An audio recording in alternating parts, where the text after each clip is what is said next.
చూస్తుంటే రకరకాల సిమ్టమ్స్ కనబడుతున్నాయి, చూస్తుంటే రకరకాల ఇబ్బందులు కనబడుతున్నాయి. పడే వర్షాలు వర్షాకాలంలో పట్టలేదు, మరి ఏంటో. కాచే ఎండాకాలంలో రావట్లేదు, ఏంటో. చలికాలంలో చలే ఉండట్లేదు, చలికాలంలో చలి ఉండట్లేదు, ఎండాకాలంలో ఎండ ఉండలేదు, వానాకాలంలో వానలు పట్టలేదు. మంచు పర్వతాలు కరుగుతున్నాయి, సముద్రాలు ముందుకొస్తున్నాయి, రకరకాల పెనుమార్పులు వస్తున్నాయి. చూస్తుండగానే కొన్ని పక్షు జాతులు అంతరించిపోతాయి, చూస్తుండగానే కొన్ని జంతు జాతులు అంతరించిపోతున్నాయి.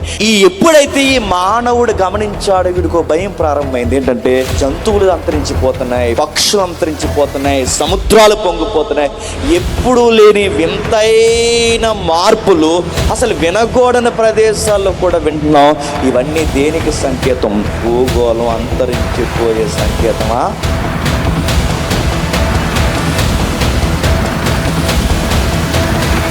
రాజమండ్రిలో భూకంపం ఏంటి? వెస్ట్ గోదావరి, ఈస్ట్ గోదావరి డెల్టాలో భూకంపాలేంటి? సుడిగుండాల తుఫాన్లు వెస్టర్న్ కంట్రీస్ లో వస్తాయి. సుడిగుండాల తుఫాన్లు రేటా కత్తిరిన పేర్లు ఉంటాయి. అట్లా ఇలాంటి సుడిగుండాల లాంటి తుఫాన్లు రాజమండ్రి రామాలయం సెంటర్ చుట్టేసి షోరూమ్స్ ఎగిరిపోయాయి. దేనికి సంకేతం ఇది? ఓజోన్ పొర సైజు ఇంకా మారిపోయింది, పలసబడింది. దాని యొక్క సైజు మారిపోతుంది, దాని కన్నం సైజు పెరిగింది అంటున్నారు. మంచు పర్వతాలు కరిగిపోయి సముద్రాలు మట్టం పెరిగిపోతుంది అంటున్నారు. భూమి చలనం పెరిగిపోతుంది అంటున్నారు. కొత్త ఖండం ఏర్పడుతుంది అంటున్నారు. ఆస్ట్రాయిడ్ వచ్చి గుద్దేస్తుంది అంటున్నారు. ఒక్కొక్కడు చెప్తున్నాడు. ఎన్ని కారణాలు చెప్పినా సూత్రం ఒకటే, మొత్తం మీద ఒకటైతే చెబుతున్నారు. అంతరించిపోయే కాలం సమీపమనే ఉందన్నట్టు. ఆ టైంలో పెద్ద బాబా గారు ఉండేవారు.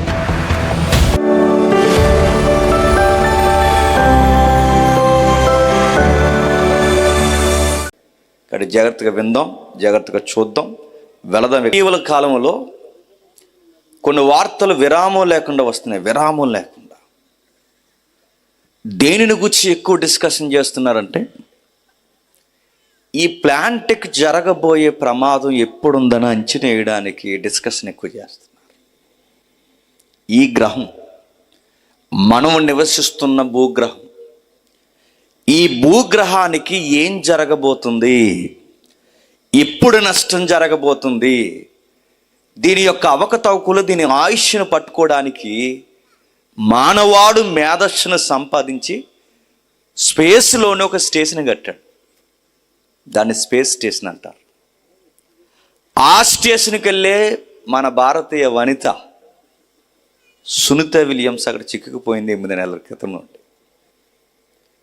ఏం చేయడానికి వెళ్తారు? భూమి యొక్క గమనం ఏంటో గమనిస్తారు.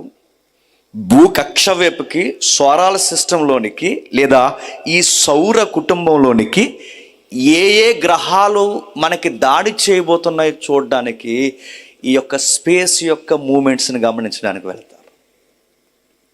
అవి చూస్తారు, పట్టుకుంటారు. అందుకే ఇటీవల కాలంలో ఎక్కడ లేని ఓకదుంపుడు వార్తలు ఏంటంటే ఆస్ట్రాయిడ్స్ వచ్చి గుద్దేసేలా ఉన్నాయని భయపడిపోతున్నారు.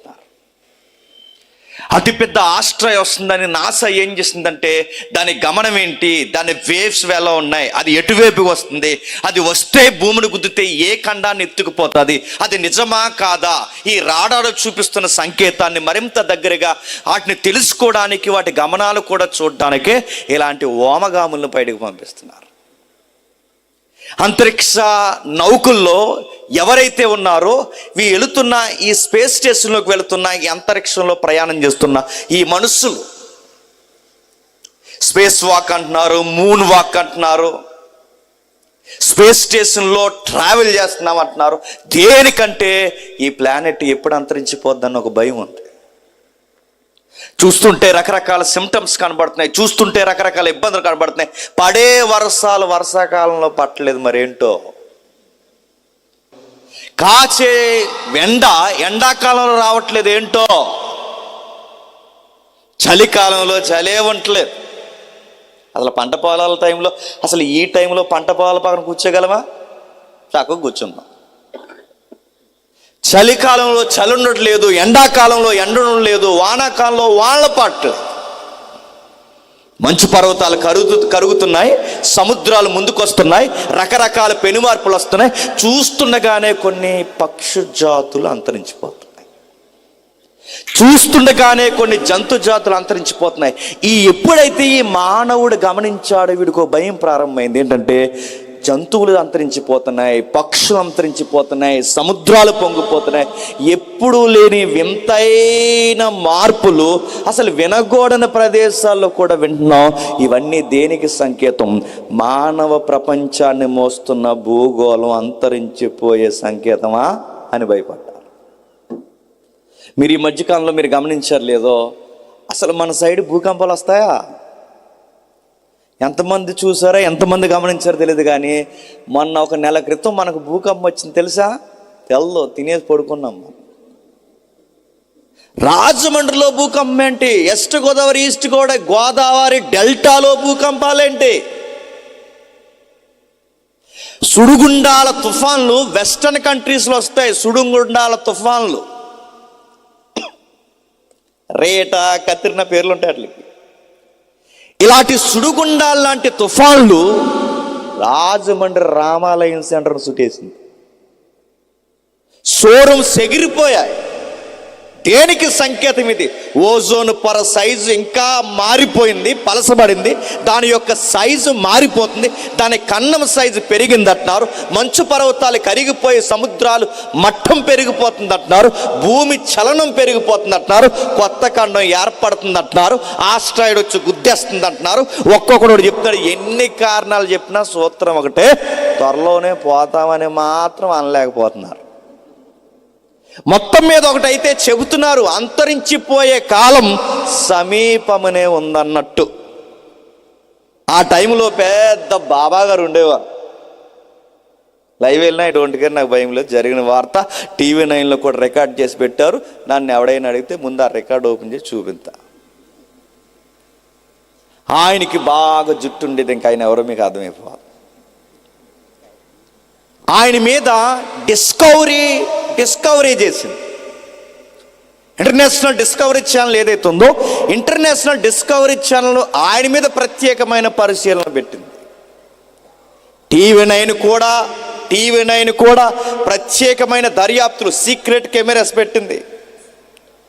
ఈయన ఒరిజినలా లేకపోతే జనాలు ఏమన్నా మభ్య పెడుతున్నాడంటే, అదే టైంలో అలాంటి టైంలోనే ప్రకటన ఇచ్చాడు. కొంచెం చిన్నలం అప్పుడు ఆ ప్రకటన ఇచ్చాడంటే భక్తులందరికీ చెప్పాడేమంటే, భక్తులారా మీకు విషయం చెప్తున్నా, ఎవరెవరైతే మీ ఇష్ట దైవాల్ని స్తుతించుకుంటున్నారో, స్మరించుకుంటున్నారో, ఆరాధించుకుంటున్నారో, ఆ ఇష్ట దైవాల్ని మొత్తం నా రూపంలో ఆరాధించండి. ఎలా గురూజీ, ఎలా స్వామీజీ, ఎలా బాబా గారంటే, ఈ ప్రకృతి త్వరలోనే అంతరించిపోతుంది అనడానికి కొన్ని గుర్తులు నేను చెప్తాను. ఈ ప్రకృతినే నేను శాసిస్తున్నాను అనడానికి కొన్ని గుర్తులు చెప్తాను అన్నట్టుగా రేపు సందుర్లో కనబడతాను చూడండి అన్నట్టు. భక్తులందరూ రోడ్డు మీదకి వస్తారు. నవ్వాలో ఎడాలు తీరిన ఒక పాయింట్ చెప్పనా? ఈయనకి పరమ భక్తుడు మన క్రికెట్ దేవుడు. ఎవరు? రికార్డ్. ఈయనకి పరమ భక్తుడు మన క్రికెట్ దేవుడు. మాట్లాడుతూ ఆయన దగ్గర ఉండేవాడు. ఆయన ఇంటర్నేషనల్ క్రికెట్ ఆడే వాళ్ళ దగ్గర ఉండేవారు. ఎంపీల వాళ్ళ దగ్గర ఆయన దగ్గర ఉండేవారు. ఎమ్మెల్యేలు ఆయన దగ్గర ఉండేవారు. సమకాలీన మంత్రులు, రాష్ట్రపతులు, ఉపరాష్ట్రపతులు కూడా దర్శించేంత వైను సౌలభ్యం ఇచ్చేవాడు ఆయన. భక్తులందరికీ చెప్పాడు, రేపు కనబడతాను పైన అన్నాడు. బస్సుల్లో చూస్తారు, ట్రైన్లో చూస్తారు, బయటకు వచ్చి చూస్తారు, వచ్చేస్తున్నాడని చూశారు, కనబడుతున్నాడని చూశారు, ఇలా చూశారు. సాయంత్రం వరకు చూశారు. టీవీ 9 కూడా లైవ్ కెమెరా పెట్టింది ఆ టైంలో. మంచి ఊపులు ఉంది ఆ టైంలో ఛానల్ ఇది. కెమెరా కూడా లైవ్లో పెట్టారు. ఇంకా కనబడలేదు. తర్వాత ఈ ఇలేకరులూరు కూడా కదండి, అడిగారు కనబడలేదే అని అడిగితే అప్పుడు ఒక స్టేట్మెంట్ ఇచ్చాడు, మబ్బు వేసింది అన్నాడు. కనబడలేదంటే ఆ రోజు నిజంగానే మబ్బు వచ్చింది. నాకు కూడా తెలుసు, మబ్బు వేసింది ఆ రోజు, చంద్రుడే కనబడలేదు. మరి ఎలా గురూజీ అని అడిగితే రేపు కనబడతా అన్నాడు.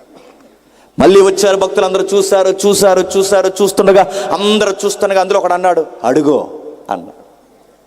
చెట్టు కింద కూర్చున్నారు బాబా గారు. అన్నారు, నేను అడుగుతున్నానండి, లాజిక్ ఉండాలి కదండి. చంద్రమండలం మీద చెట్టు ఉంటుందా? అక్కడ మొక్కే లేదు, నీటి చుక్కే లేదు, అక్కడ సరి అయిన నేలే లేదు, అక్కడ ఏకంగా చెట్టు కింద కూర్చున్నాడు. ఎవరు? అడుగో కనబడ్డాడు అనగానే ఈడు కనబడితే మళ్ళీ వీడికి అవిశ్వాసం కదా, మరి ఈడు కూడా ఏమన్నా బాబా గారు సున్ని కూడా కనబడ్డది నాకు అన్నాడు. కనబడ్డాడని చెప్పుకున్నారు, రకరకాలు చెప్పుకున్నారు. ధూళిమాడేసింది ఆ రోజుల్లో మీడియా. ఫేక్ న్యూస్లు చెప్తున్నారని, ప్రజల్ని మభ్య పెడుతున్నారని, లేనిపోని ఖగోళం మీద అనవసరమైన న్యూస్లు చెప్పి ప్రజల్ని బెబ్బేలు పెడుతున్నారని ఆ రోజు రకరకాలుగా ధూళిమాడేస్తారు ఆ రోజు. ఇలాంటివన్నీ దేనికి చెప్పడానికంటే ప్రకృతి మీద ఏదో వీళ్ళకి పట్టున్నట్టు, ప్రకృతి ఎప్పుడు ముగిసిపోతుందో చెబుతున్నట్టు ఇలాంటి స్టేట్మెంట్లన్నీ ఇస్తున్న వాళ్ళు ప్రకృతి ముగిసిపోద్ది అన్నారు, వాళ్ళే ముగిసిపోయి వెళ్ళిపోయారు.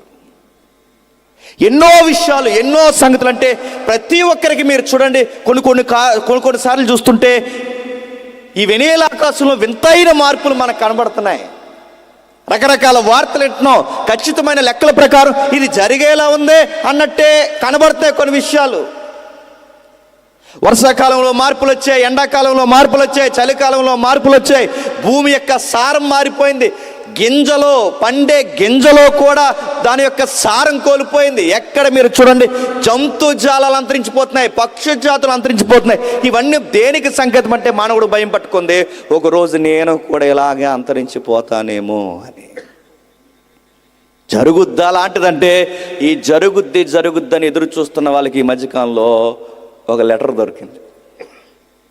నేను చెప్పట్లేదండోయ్, మళ్ళీ నేను చెప్తున్నా. ఇదిగో నాకు న్యూస్ మీడియాలో దొరికింది. Dial hunt app, news media అన్ని పేపర్లు ఇందులో వస్తాయి. డైల్ హంట్ యాప్లో ఇదిగో నేను రాసుకొచ్చింది కదండో, నేను చెప్తున్నాను చూడండి. ఇటీవల కాలంలో వీళ్ళకి దొరికిన ఉత్తరం ఇదిగో చూడండి. నా మొబైల్లో కనబడితే మీకు ధన్యత, కనబడకపోతే బ్రేక్ తర్వాత కనబడండి, షేర్ చేస్తా. కనబడుతున్న దాన్ని చూడండి, ఇక్కడ కనబడుతున్న వార్త చూడండి, నేను చదువుతాను చూడండి. ఇక్కడ కనబడుతున్నది ఈ డైలీ హంట్లో వచ్చిన న్యూస్ చెప్తున్నాడు. యుగాంతం ఎప్పుడో 321,000 క్రితం చెప్పిన సర్ ఐజక్ న్యూటన్ యొక్క టైం లైన్ థియరీ నుంచి పుట్టుకొచ్చిన ఒక విచిత్రమైన లెటర్ ఇటీవల కాలంలో బయటపడిన ఆ లెటర్లో ఏముందంటే, ఖచ్చితమైన రుజువులతో ఆ యొక్క యుగాంతం ఎప్పుడు జరగబోతుందో ఆయన ఖచ్చితమైన రుజువులేసి ఈ ప్రజలకి ఆ రోజుల్లోనే కొన్ని గుర్తులతో రికార్డెడ్ ఒక లెటర్ రాసి వదిలేశాడు. అది బయట పెడితే ప్రమాదం అని చెప్పి మరుగు చేసేస్తారు. అది బయట పడకుండా చాలా కాలం మరుగు చేస్తే ఆ మరుగుపోయిన ఉత్తరం ఇటీవల కాలంలో బయటకు వచ్చిందట. ఆ బయటకు వచ్చిన ఉత్తరాన్ని ఇలా తీశారు. ఆ ఉత్తరం లేదా ఆ యొక్క ఉత్తరంలో ఏముందంటే, యుగాంతం ఎప్పుడు రాబోతుందట. ఎప్పుడు వస్తుందని అడిగితే ఆయన కొన్ని క్యాలిక్యులేషన్స్ ఇచ్చాడు. దేన్ని బట్టి ఇచ్చాడంటే రకరకాల లెక్కలు బట్టి ఇచ్చాడు. ఆ లెక్కలన్నీ పక్కన పెడితే ఆయన యుగాంతం యొక్క డేట్ కన్నా ఆయన ఎక్కువ ఇదేం చెప్పినా గుర్తులకు ఎక్కువ ప్రాధాన్యత ఇచ్చాడు. ఆ గుర్తులు దేన్ని బేస్ చేసుకుని ఇచ్చాడంటే, ఆ గుర్తులు దేని బేస్ చేసుకుని తెలుసా? బైబిల్ని బేస్ చేసుకుని ఇచ్చాడు. నేను రాసుకొచ్చింది కాదు, మళ్ళీ చదువుతున్నా. నేను రాసుకున్న చరిత్రాత్మకమైన సంఘటనల రుజువులతో ముడిపడి ఉన్న ఈ బైబిల్తో ఇదిగో రాబోతున్న విషయాలేంటో ఖచ్చితంగా చెప్పొచ్చని ఇటీవల కాలంలో ఆ పడిన లెటర్లో ఆయన అంచనేశాడట. ఏం చదివాడు ఏంటికి బైబిల్ అయినంటే, దానియేలు గ్రంథం, యెహెజ్కేలు గ్రంథం, ఇంకా ప్రకటన గ్రంథం, ఇంకా మోసే రాశాడే తోరా, ఆ గ్రంథంలోని కొన్ని మాటలు ఇవన్నీ కలిపి చదివి ఒక ముగింపుకు వచ్చాడట. ఇవి ఎప్పుడైతే జరుగుతాయి, ఇవి త్వరలోనే ఈ ప్రపంచానికి అంతం సమీపమనే ఉందని ఈ సమాజం గుర్తించాలట. చాలా లెక్కలు చెప్పాడు. కొన్ని సంవత్సరాలు ఆయన ఎలువరించేలా మాట్లాడాడు. అది మనం చెప్పకూడదు, చెప్పాల్సిన అవసరం లేదు. అది జరిగినా జరగకపోయినా గుర్తులు మాత్రం బాగా వినండి. బైబిల్ అంచిన గుర్తులు మాత్రం ఇచ్చాడు. ఒకవేళ లెక్కే అనుకున్నట్టుగా ఇచ్చామనుకోండి, ముందు రోజు తీసుకుంటారు బాప్టిజం. అందుకే ఆ లెక్కలు కాదు, లెక్కల పక్కా కాదు. అయితే లెటర్ అయినది వాస్తవం, ఆయన బైబిల్ చదివింది వాస్తవం. ఆయన చదివిన ఆయన చిన్నోడా. ఈరోజు ర్యాకెట్ వేసుకుని ఎగురుతున్నామంటే రైట్ బ్రదర్స్ ర్యాకెట్ కనిపెట్టడానికి సూత్రాలకి నాంది పలికింది ఎవరు తెలుసా? Sir Isaac Newton. ఈరోజు కార్లు వేసుకుని రోడ్డు మీద తిరుగుతున్నాం, చక్రాల మీద తిరుగుతున్నాం అంటే రోడ్డుకి టైర్కి ఘర్షణ బలం, ఆకర్షణ వికర్షణ అనే ఘర్షణ బలం ఉంటే కానీ ఒక యాగము కాలం అనేది ముడిపడేది జరగదని ఇలాంటి సైన్స్ చెప్పింది ఎవరు తెలుసా? Sir Isaac Newton. ఒకటా రెండా ఎన్నో విషయాలు చెప్పాడు. భూమికి ఆకర్షణ ఉందన్నాడు, ఇదిగో ఖగోళమంతా ఆకర్షణ వికర్షణతోనే ఉందన్నాడు, స్పేస్ అలా నిలబడిందంటే ఆకర్షణతోనే ఉందన్నాడు. ఇలాంటి విషయాలు మేధావి ఆ రోజులు చెప్తే అలాంటి మేధావి బైబిల్ చదివి అన్నాడట, ఇవి ఎప్పుడైతే సమాజంలో జరుగుతాయో ముగింపు త్వరలోనే ఉందన్నాడంట. ఆయన చెప్పినవి ఈ రోజుకి సైన్స్ దాని మీద ఆధారపడి బతుకుతుందంటే, ఆయన చెప్పిన రుజువులు ఖచ్చితంగా ఈ రోజుకి జరుగుతున్నాయంటే నేను అడుగుతున్నాను, ఆయన చెప్పిన బైబిల్ వాస్తవాలు కూడా చెప్పండి, వాస్తవంగానే చూడండి అని ఒక లెటర్ రాసుకున్నాడు ఆయన. అలాంటి దాంట్లో పుంకాల రెఫరెన్స్ ఉన్నాయి, అవన్నీ నేను తీని. కానీ మచ్చుకి ఒక రెఫరెన్స్ చేస్తాను, కొంచెం జాగ్రత్తగా వినండి. రేపు ఈ 2 నెలల లోపు మనకు స్టార్ట్ అవుద్ది. ఏంటి చెప్పండి? లెంట్ సమ్మర్ అంట. లెంట్ ఏంటి? లెంట్ స్టార్ట్ అవుద్ది. ఈ లెంట్ టైంలో అధ్యాయాలు చదువుతారు కానీ చాలామందికి అర్థం కాదు. ఇదే అధ్యాయాలు ఈ సైంటిస్టులు చదివారు, అనగా సర్ ఐజక్ న్యూటన్ లాంటి వాడు చదివి ప్రపంచం యొక్క కాలగతులను అంచనేశాడు. అంటే ఇది చదువుతున్నప్పుడు ఆయన చూసిన విధానం వేరు, ఆయన చదువుతున్నప్పుడు చరిత్ర నేపథ్యం వేరు, ఆయన చదువుతున్నప్పుడు జరిగిన దాన్ని బట్టి జరగబోయే దాన్ని అంచనా వేసిన విధానం వేరు. మళ్ళీ అర్థమవుతున్నాయా? అర్థం అవ్వలేనట్టే ఉంటుంది కొంతసేపు, అర్థం అవ్వకపోయినా అర్థమైనట్టే నా వైపు చూడండి. కొంతసేపు అయిన తర్వాత మాట ఇస్తున్నాను, అందరికి అర్థమవుతుంది. వెళ్దాం ఇంకా. నిర్గమాకాండము 12వ అధ్యాయం. నిర్గమాకాండము 12వ అధ్యాయం స్పష్టంగా ఒక్కరు మాత్రం చదవండి. నిర్గమాకాండం 12వ అధ్యాయం మొదటి వచనం నుండి. మోసే అహరోనులు ఐగుప్తీ దేశంలో ఉండగా యెహోవా వారితో ఇలాగూ సెలవిచ్చెను, నెలలలో ఈ నెల మీకు మొదటిది, ఇది మీ సంవత్సరానికి మొదటి నెల. మీరు ఇశ్రాయేలీల సర్వ సమాజముతో ఈ నెల దశమి నాడు వారు తమ కుటుంబముల లెక్క చొప్పున ఒక్కొక్క గొర్రె పిల్లను మేక పిల్లనైనను, అనగా ప్రతి ఇంటికి ఒక గొర్రె పిల్లనైనను ఒక మేక పిల్లనైనను తీసుకుని వాళ్ళు నాగుదాం. ఏదో చదువుతున్నామని అర్థమవుతుంది, కానీ అది ఎందుకు చదువుతున్నామో మాత్రం మనకి చెప్పండి అర్థం అవట్లేదని నాకు అర్థమవుతుంది. బాగా వినండి. అంటే ఈ గొర్రె పిల్లకి బాగా వినాలి, ఈ మేక పిల్లకి రాబోతున్న ప్రపంచ ముగింపుకి సంబంధం ఉందంట. ముఖ్యాంశాలు మరోసారి మరలా చెప్తున్నా, ఈ గొర్రె పిల్లకి ఈ మేక పిల్లకి ఇక్కడ జరుగుతున్న పండగకి ప్రపంచానికి జరగబోయే బడిత పూజకి సంబంధం ఉందంట. అదేంటి? బైబిల్ ఒక సైన్ ఇచ్చింది, గుర్తుపట్టండి. సొలొమోను అనే జ్ఞానం అనగా ఆయన ఏమంటాడంటే, మునుపు జరిగిందే చెప్పండి మళ్ళీ జరుగుద్ది. ఇది అర్థమైపోతుంది, మీకు అర్థమైపోతుంది విషయం అంతా. మునుపు జరిగిందే మళ్ళీ జరుగుద్ది అంటే రేపు భవిష్యత్తు ఏం జరగబోతుందో దేవుడు ఇంటేమిచ్చాడు తెలుసా? ముందు ఏం జరిగిందో చెప్పండి అదే జరుగుద్ది. ముందేం జరిగింది, ఏం జరిగిందో అదే మనం ఇప్పుడు చూస్తున్నాం. ఏం జరిగింది చూద్దాం ఒకసారి. లెక్కలు. మోసే అహరోనులు ఐగుప్తిలో ఉండగా, బాగా వినాలి, ఎక్కడ ఉన్నారట? ఐగుప్తిలో. ఐగుప్తిలో ఎందుకున్నారు కొంచెం చరిత్ర తెలియాలి. ఐగుప్తిలో ఎందుకున్నారో కొంచెం నేపథ్యం తెలియాలి. వాళ్ళు ఐగుప్తిలో ఎందుకున్నారంటే, ఆదాం తెలుసుగా, తెలియాలి. ఆదాం తెలియకపోతే ఇంక రేపు తూర్పు అయిపోతుందో చూసుకోవడమే. ఆదాము అవ్వ. ఆదాం అవ్వల్ని ఎన్ని కళల చేత దేవుడు పుట్టించాడండి. ఎన్నో కళల చేత పుట్టిస్తే ఆ కళలకి వ్యతిరేకమైన పిశాచి కళలు అన్నారు వాళ్ళిద్దరు. మానవుడు ఆ రోజు నుంచి ఈ రోజు వరకు మానవులమైన మనకున్న పులిసిన బుద్ధి అంటే చెప్పిన, దేవుడు ఏది చేయమంటాడో ఖచ్చితంగా చేయం. మనం దేవుడు ఏది వద్దంటాడో ఖచ్చితంగా అది మనం చేసి కూర్చుంటాం. ఆయన చేయమన చెయ్యం. మన పితరుడు మన జనకుడు అదే చేశాడు. చేసిన తర్వాత ఏం చేశాడు దేవుడు? మాట వినని స్వభావాన్ని గ్రహించిన దేవుడు బయటికి పంపించేశాడు, దూరం చేసేసాడు, తోట వెలుపులకు పెట్టేశాడు, దగ్గరికి రాకుండా కెరూబులను అడ్డంగా నిలబెట్టేశాడు. తర్వాత వాళ్ళకి 2 పిల్లలు పుట్టారు.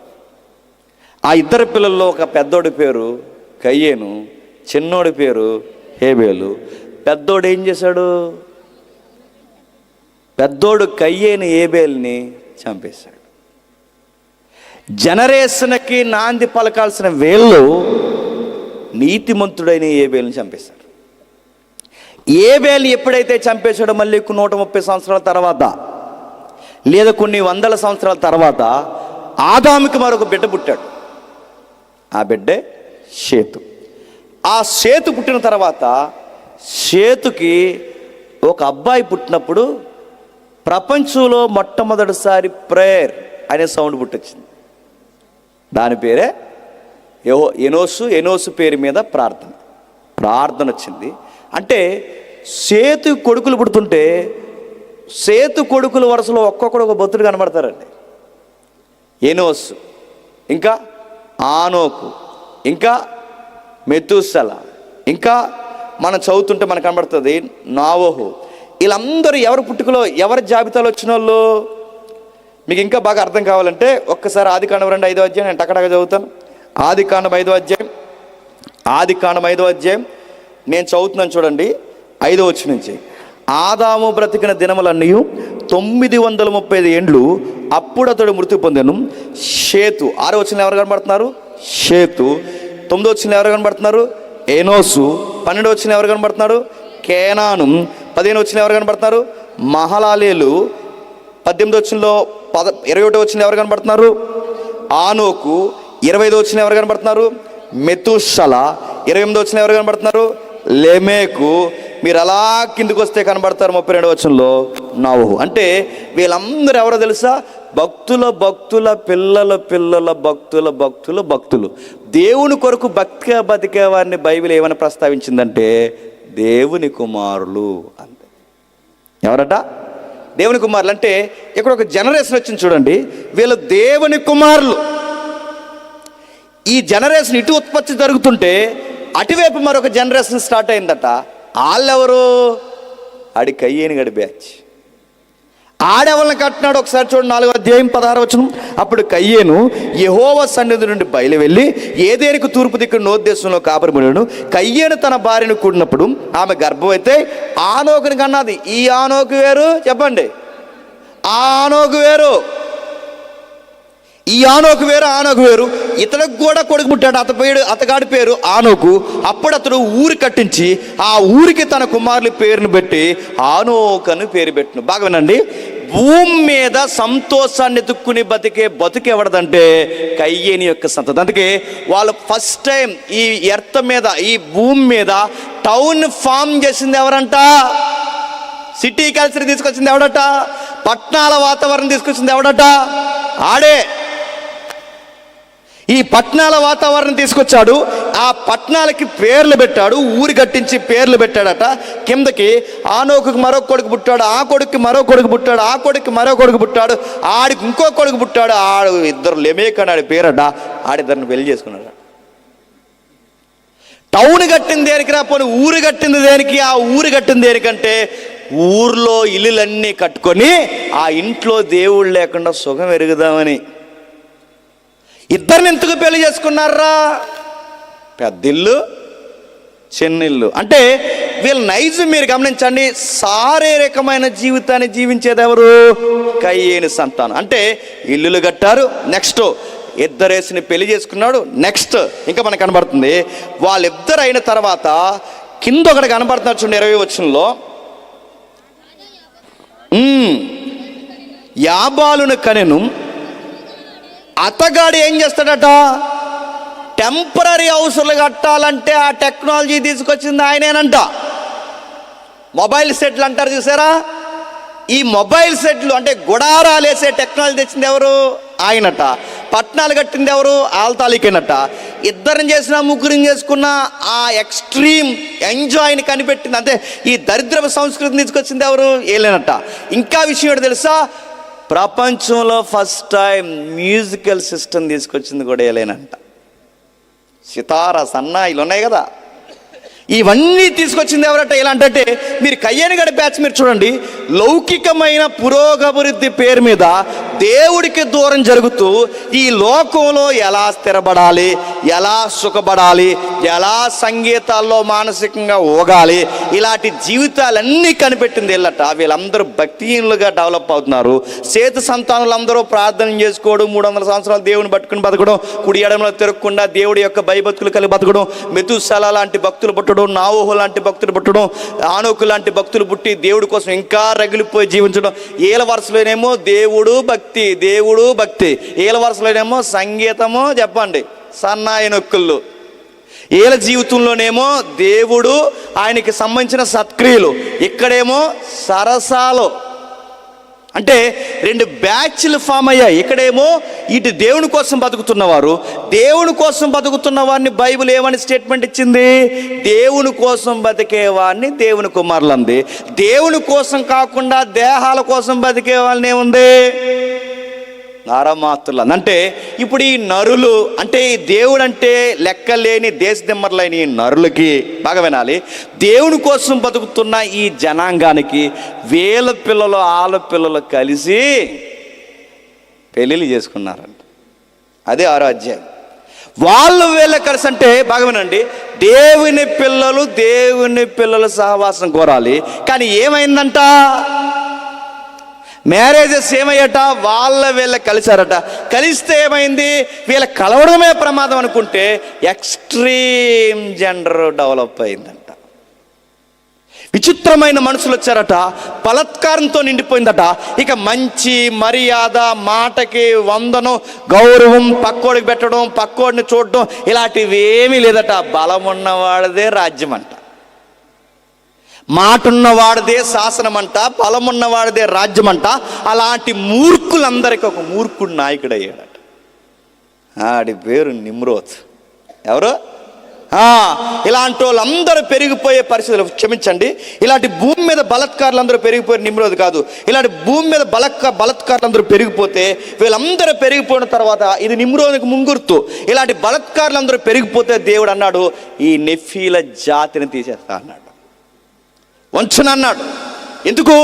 సంఘము, దేవుని సమూహము లోకంతో కలిసిపోతే ఇంకెందుకండి భూమి తిరగడం?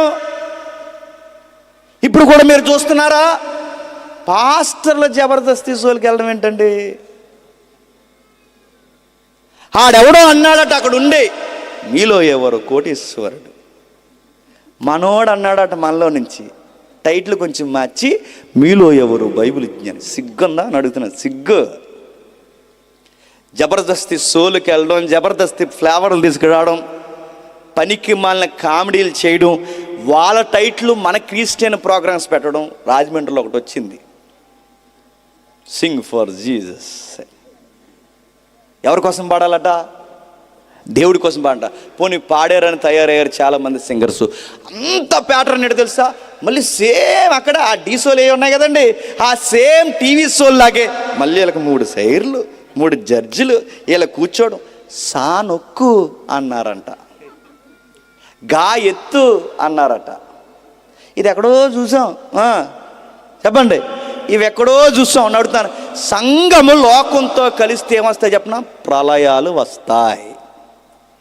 లోకంతో సంఘం వాతలేసుకుంటే మళ్ళీ చెప్తున్నాను, మేఘాల మీద ఎగేసుకుని వస్తాడు ఈ బైబిల్ దేవుడు. మళ్ళీ చెప్తున్నాను, ఇవి దేనికి సంకేతాలు? ఇవి దేనికి సంకేతాలు? ఇలా కలిసిపోయినందుకే జలప్రలయం వచ్చింది, ఇలా కలిసిపోయినందుకే సెపరేట్ అయిపోమన్నాడు, ఇలా కలిసిపోయినందుకే కలవనోడు ఎవడున్నాడు పక్క రమ్మన్నాడు. అలా కలవకుండా నిలబడిన వ్యక్తి ఒకరే, చెప్పండి, నావోహు నిలబడ్డాడు. ఎప్పుడు ఆయన గుర్తుపెట్టుకోండి, ఆయన కోరుకున్న ఆ పరిశుద్ధత. అన్యులతో స్నేహం చేయండి, అన్యులతో వాళ్ళ యొక్క వివాహ కార్యక్రమాలకు వెళ్ళండి, కానీ నీ విశ్వాసాన్ని నమ్మేసే పనులు చేసావో చెప్పండి, నీ తాట తీస్తాడు దేవుడు. ఏమనుకుంటున్నావు? నీ విశ్వాసాన్ని బట్టి అందులో కలిపేసే ప్రయత్నాలు చేసావో ఊరుకుంటాడు అనుకుంటున్నావా? ఎంత సిగ్గులేని భయం లేని వాళ్ళు తయారయ్యారంటే, పాస్టర్ గారితో ప్రార్థన చేయించేస్తారట, వేపనయంతో ముహూర్తం పెడతారు. మీ సంగతి తేల్చడానికి రాబోతున్నాడు, రెడీగా ఉండండి. పాస్టర్ గారితో ప్రార్థన చేసి బేపనైర్తో ముహూర్తం పెట్టించి ఇక్కడికి వచ్చి చర్చిలో ప్రార్థన చేసి బయటికి పోయి సినిమా పాటలకి మీరు డ్యాన్సులు వేస్తే మీ ఫంక్షన్ పచ్చగా ఉంటుంది అనుకుంటున్నారా? ముందు 3 పాటలు దేవుని వేయండి అన్నారంట. యా బాబా. తర్వాత అన్ని మన పాటలు వేయండి అన్నారట. ముందు 3 పాటలు చుక్కపాట వేస్తారట, తర్వాత పెక్క పుట్టిందా పెక్క ఏదో పాటేస్తారట.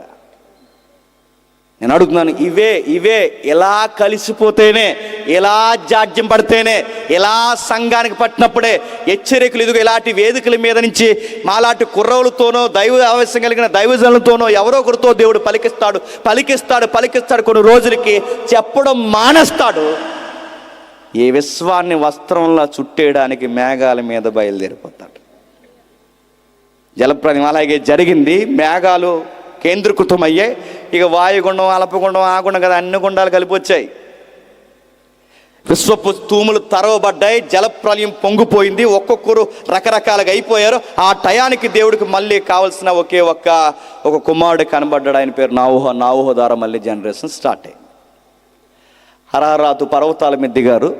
అరారాతు పర్వతాల మీద ఆ స్నోప్ గ్రౌండ్ కిందకు వచ్చారు. ఎందుకంటే అక్కడ జీవనదులు పారుతున్నాయి. ఆ జీవనదులు ఏదోనికి ముడిపడి ఉన్న నదులే. ఆ జీవనదుల పేర్లు ఎప్పటికీ జాగ్రఫికల్గా మనకు ఉంటుంది. Euphrates, Tigris. ఇంటికి వెళ్ళినారు చూడండి, బైబిల్లో చివరిన మ్యాప్ ఉంటుంది చూసారా? ఆ మ్యాప్లో కనబడుతుంది ఇద్దకేలు, ఫరాతు. దాన్నే ఇప్పుడు జాగ్రఫికల్ నేమ్స్లో యూఫ్రటీస్, టైగ్రిస్ అంటారు. మాకు మ్యాప్తో పని ఏముందని మీరు సింపేస్తే మీరు మేధావులు, ఆవులు. కాబట్టి ఇవన్నీ అక్కడ దిగారు. ఆ దిగిన తర్వాత వాళ్ళ కిందకి జనరేషన్ స్టార్ట్ అయింది. నావోహ ద్వారా స్టార్ట్ అయిన తర్వాత దేవుడు మళ్ళీ ఎంపిక చేశాడు. ఎవరున్నారు నావోహ ద్వారా అంటే ఇప్పుడు మళ్ళీ అబ్రహాం మెరిశాడు ఆ జనరేషన్. ఎవరు? అబ్రహాం. ఆ 12వ అధ్యాయంకి వచ్చేసరికి అబ్రహాం కనబడితే అబ్రహాంతో దేవుడు అన్నాడు, నీ ద్వారా ఈ ప్రపంచాన్ని ఆశీర్వదిస్తా అన్నాడు. నీ ద్వారా ఈ ప్రపంచాన్ని ఆశీర్వదిస్తాను అన్నవాడు ఆ మాటని 25 ఏళ్ళు పిల్లల్ని ఇవ్వకుండా కూర్చున్నాడు. ఎన్ని సంవత్సరాలు? ఇస్తానన్నవాడు ఇస్తానని చెప్పి 25 ఏళ్ళు బిడ్డల్ని ఇవ్వకుండా కూర్చున్నాడు. వెంటనే బిడ్డలు పుట్టేశారనుకోండి, ముచ్చట్లు ఎలా ఉంటాయి చెప్పనా? తాతయ్య కొల్లే, అచ్చు నానమ్మలాగా ఉంది ముక్కు, తాతయ్యలా కాళ్ళు పొడవే అన్నారంట. ఎన్ని ముచ్చట్లు వచ్చేది అమ్మలెక్కలు అందరూ ఇంటికి వద్దరు కదండి. వీళ్ళందరూ వచ్చి ఎన్ని ముచ్చట్లో తాతయ్యలా ముక్కు ఉంది, నానమ్మలా జుట్టు ఉంది, ఇవన్నీ చెప్తారు. వీళ్ళు ఏం మర్చిపోతారు? అమ్మలాగా ఉన్నాడు, డాడీలాగా ఉన్నాడు అని. కానీ బ్లడ్ అన్నాడంటే రకరకాలు మురిసిపోతున్నాడు. ఈ మురిపింపులన్నీ మురిసిపోయి బిడ్డను చూసిన వెంటనే దెబ్బకి దేవుడు గుర్తు రావాలంటే బిడ్డ వెంటనే పుడితే రాడు చెప్పండి. లేక లేక లేక లేక ఎదురు చూసి గర్భాలు ఉడికిపోయి మృతతుల్యం అయిపోతే చనిపోయే టైంలో లేక లేక బిడ్డ పుడితే ఈ బిడ్డ మా బిడ్డ అనరు చెప్పండి. ఈ బిడ్డ దేవుని వల్ల పుట్టాడండి, మాకు ఈ టైంలో బిడ్డ పుట్టడం ఏంటండి? దేవుని బిడ్డ. ఆ మాట వాళ్ళ నోట ఎప్పటికి గుర్తుండిపోవాలి అంటే వెంటనే పుట్టకూడదు. కొంతమందికి వెంటనే పుట్టరు. అందుకే ఇలా ముచ్చట్లు దేవుడికి తెలుసు. వెంటనే ఎందుకు పుట్టరంటే ఆలస్యం చేస్తాడు. వాళ్ళ నుంచి ఏదో కావాలి, ఆ నాణ్యత కావాలి, ఆలస్యం చేస్తాడు. అనుకున్నట్టుగా పుట్టాడు. ఆ అబ్బాయి పేరు ఇస్సాకు. ఆ ఇస్సాకుకి మళ్ళీ పెళ్ళి అయితే ట్విన్స్ పుట్టారు కవలలో. ఆ కవలలో మళ్ళీ మనకు కావాల్సిన హీరో ఉన్నాడు, యాకోబ్. ఆయన హాఫ్ లైఫ్ దేవునికి వ్యతిరేకంగా ఉన్నాడు, సగ జీవితం ఎండ్ లైఫ్లో దేవునికి దగ్గర అయిపోయాడు. ఆ టైంలో నది ఒడ్డున నిలబడి, మీకు తెలిసిన స్టోరీయే, నా అవుట్లైన్స్ చెప్తున్నాను, జస్ట్ బ్రీఫ్ అని మన అసలైన విషయానికి వెళ్ళిపోతాం. అయితే ఇక్కడికి వెళ్ళిన తర్వాత సగ జీవితంలో దేవుని దగ్గర నిలబడి పెనుగులాడాడు. అది విచిత్రమైన ఫైట్తో కూడిన ప్రార్థన. అది ఆ ప్రార్థనలో దేవుడు ఏం చేశాడంటే తుంటె ఎముకే చెప్పండి ఎర్రగొట్టేశాడు. అడిగాడు, నీ పేరేంటి అని అడిగాడు. అప్పుడు అన్నాడు, నా పేరు ఓషియాలో ఉంటుంది, ఇంటికి వెళ్ళినారు చదవండి. ఏడుస్తూ మగసిరి గల మగాడు ఏడుస్తూ అన్నాడట, నా పేరు యాకోబు అన్నాడు. నేను అడుగుతున్నాను, ఎవరి పేరేంటో దేవుడు తెలిసిన అడుగుతాడు. ఈయనతో వచ్చిన గొడవ అది. మనం ఎక్కడున్నామని తెలుసు, ఎక్కడికి వెళ్ళామని తెలుసు. ఈ ప్రార్థనకు వచ్చే ముందు ఏ ముచ్చటెట్టో వచ్చావో కూడా అన్నీ తెలుసు ఆయనకి. అన్నీ తెలిసిన అడుగుతాడు. ఆదాము పండు తెంచి పొదల చాటును దాక్కున్నాడని తెలుసు. అయినా ఈ దేవుడు అంటాడు, ఆదాము నువ్వెక్కడున్నావు? తెలియక అడగడు, తెలిసి అడుగుతాడు. ఎందుకు అడుగుతాడంటే తప్పు చేశామని ఒప్పుకుంటామని అడుగుతాడు. కయ్యేనుగాడు తన తమ్ముడిని చంపేశాడని తెలుసు, అయినా దేవుడు అడిగాడు, నీ తమ్ముడైన ఏబేలు ఎక్కడ? ఈడేమన్నాడు, పెద్ద పోటీగాళ్ళలాగా సెక్యూరిటీ వాడు అనుకుంటున్నాను నన్ను అన్నాడు. తెలిసి అడిగాడు, బొంకేస్తామని కాదు, ఆయనకి తెలుసు. అలా తెలుసు కనుక యాకోబు పేరు యాకోబు అని తెలుసు. యాకోబు పేరు యాకోబు అని తెలిసిన దేవుడు అన్నాడు, నీ పేరేంటి అన్నాడు. ఒప్పుకుని బాధపడుతున్నాడు, నా పేరుకు తగ్గట్టే యాకోబు మోసగాడు అన్నాడు. అప్పుడు అన్నాడు, నో, ఎవరన్నాడు నీ పేరు ఆ పేరని? ఈరోజు నీ పేరు మారుస్తున్నాను, నీ పేరు ఇశ్రాయేల్. బాగా వినండి, ఏం పేరు? ఇశ్రాయేల్. ఈ ఇశ్రాయేలు కంటే యాకోబుకి 12 మంది పుట్టారు. ఎంతమంది? 12 మంది. ఆ 12 మంది పుడితే ఆ 12 మంది పిల్లల్ని ఏమంటారంటే ఇశ్రాయేలీలు అంటారు. అర్థమవుతుందో లేదో అధ్యక్ష? నిర్గమాకాండం 12 అధ్యాయం వస్తున్నాం. ఎప్పుడైతే వీళ్ళ 12 మంది పుట్టారో, ఈ 12 మందికి పిల్లలు పుట్టడానికి ముందు ఈ 12 మంది అన్నదమ్ముల్లో ఒకడి మీద పగబెట్టారు మిగిలిన 11 మంది. దేనికి పగబెట్టారు చెప్పండి? దేనికి పగబెట్టాడు చెప్పనా? ఆ కుర్రోడు వచ్చినప్పుడల్లా డ్రీమ్స్ చెప్తాడు. డ్రీమ్స్, ఆ కళ పోనీ ఏదో కళ చెప్తే బాగుండు. అన్నయ్య చెట్టు వచ్చింది, గట్టు వచ్చింది, గట్టు మీద పెట్టుందంటే బాగుండు. అలాంటి కళలు ఎప్పుడు ఆ కుర్రోడు వచ్చినప్పుడు అల్ల ఏం చెప్తాడంటే, అన్నయ్య నాకు కళ వస్తుందిరా, మీరు అందరూ నాకు దండం పెడుతున్నట్టు వస్తుందిరా అన్నాడు. ఇలాంటి కళలు వాళ్ళకి ఎలా ఉంటాయి? టెంపరలైజ్ అయ్యి వాళ్ళకి బాధ అయిపోయింది. వచ్చినప్పుడు అల్ల కళ చెప్తాడు, నెక్స్ట్ ఇంకో కళ చెప్పాడు. ఆ కళ ఏం చెప్పాడంటే, అని ఈసారి మీరే కాదరా నాకు దండం పెడుతున్నట్టు సూర్యచంద్ర నక్షత్రాలు కూడా దండం రే ఏట్రా అమ్మా నాన్న కూడా ఈ డ్రీమ్స్ చెప్పారు. ఇన్ని డ్రీమ్స్ చెప్తున్నా యాకోబు గారు ఏమంటలేదు అబ్బాయిని, ఎందుకంటే అబ్బాయి బాగుంటాడు, భక్తిగా ఉంటాడు, మాట వింటాడు. ఎందుకో లాస్ట్ పుట్టినాడు, అందులోనే ప్రేమించిన అమ్మాయి పుట్టాడు కదండి, ఆ లాస్ట్ పుట్టినాడు. అందుకే ఆ అబ్బాయికి చాలా ప్రత్యేకత ఉంది. ప్రేమిస్తాడు, బాగా చూసుకుంటాడు. ఎంత ప్రేమించాడంటే ఒక ప్రత్యేకమైన సొక్కా గుట్టాడు వాళ్ళ నాన్న. ఆ సొక్కా గుట్టుంటే ఈ అబ్బాయితో ఉన్న ప్రాబ్లం ఏంటి చెప్పినా, వేసుకున్నట్టు అందరికి జీవిస్తాడు. అంటే ఓపెన్ హార్ట్ అన్నమాట. ఎవరు? యోసేపు గారు. ఆయన చూడండి, ఆయన సెల్ఫ్ ఆయన గౌరవించుకుంటాడు, అతి చేయడు. నాకు నాన్న ఇచ్చాడని అందరికీ చెప్పుకుంటున్నాడు. కొంతమంది చెప్పరు తెలుసా? కొంతమంది కొత్త బట్టలు కొనుక్కుంటారు, ఎప్పుడు వేసుకుంటారంటే వేసుకోరు. పండగ రావాలి, మళ్ళీ పండగ వచ్చేవరకు ఆ మూలన ఎడతాడు బీరువాలో, వేసుకొచ్చుగా ఏదో టైంలో వేసుకోరు. మనకే కొత్త బట్టలు ఇస్తే ఏం చేస్తాం? దానికి మళ్ళీ పెళ్ళన్నా రావాలి, చెప్పండి, పండగ అయినా రావాలి, ఏదో ఒక ప్రత్యేకత రావాలి. ఏదో ప్రత్యేకతగా వస్తే కానీ ఆ సొక్క బయటకు రాదు. అని యోసేపు అలాగ కాదు, ఇప్పుడు ఇస్తే ఇప్పుడు వేసుకుని తిరుగుతాడట. వెంటనే వేసుకున్నాడు, తిరిగాడు, అందరూ చూపించాడంటే వీళ్ళకి తెక్కలేసిపోయింది. ఎందుకంటే వీళ్ళకి మాసిపోయిన గడ్డాలు, మురికి బట్టలు వేసుకుని తిరుగుతుంటే ఈ అబ్బాయి కొత్త సొక్క వేసి తిరుగుతుంటే ఎలా ఉంటుందండి? వాళ్ళ కోపం వచ్చేసింది, చూడలేకపోయారు, అసూయ పడిపోయారు. ఎప్పుడు రాసి పెట్టుకోండి, మన మీద బాగా అసూయ పడిపోయి ఇంటర్నేషనల్ సామెత అంటే చెప్పనా, మన వాళ్ళే అసూయ పడిపోతారు. బయటోడు బాగుండండి, బయటోడైనా గడుగు ఆలస్యం అవ్వచ్చేమో కానీ మనోడు పగోడయ్యాడో ఇక పొగోడి జీవితం. ఇంగ్లీష్లో సామెత ఉంది ఏంటి చెప్పనా, గ్రేటెస్ట్ వార్స్ అన్నీ క్లోజ్ పీపుల్స్తో జరుగుతాయంట. పెద్ద పెద్ద యుద్ధాలన్నీ ఎవరితో వస్తాయిరా అంటే పక్కలో నోడుతో వస్తాయట. ఆడైతేనే బలంగా పడుస్తాడు, ఆడికి అన్నీ తెలుసు కదా. వాళ్ళైతేనే బలంగా పడుస్తారంటే, ఎందుకంటే మన బలాలు తెలుసు, మన బలహీనతలు తెలుసు. అందుకే వీళ్ళందరూ ఏం చేశారంటే సొంత అన్నయ్యలే ఈ యేసేపుని తీసుకెళ్ళి లోపల పడేశారు ఆ గోతులో. ఆ అబ్బాయి తిట్టుకోలేదే అనలేదు, దేవుని కోసం ఎదురు చూశాడు. ఆ అబ్బాయిని తీసుకెళ్ళి ఇంకోనికి అమ్మేశారు. అమ్మేసిన తర్వాత ఎక్కడో ఇంట్లో ఉన్నారు, ఈ స్టోరీ అంతా మీకు తెలుసు. ఆ ఇంట్లో ఉన్న తర్వాత అక్కడ కలలు కనడం, మళ్ళీ జైలుకి వెళ్ళడం, అంతా బయటకు రావడం. ఆ తర్వాత ప్రధానమంత్రికే సలహాదారుడైనంత ప్రధానమంత్రి అయిపోయాడు. ఒక మాటలో చెప్పాలంటే ఆయన అన్ని విధాలుగా అన్ని మంత్రి శాఖలకి ఆయనే ప్రధానమంత్రి అయిపోయాడు. అలా అయిపోయిన తర్వాత మళ్ళీ సిగ్గులేని వాళ్ళందరూ మళ్ళీ భోజనానికి వచ్చారు. ఎక్కడికి?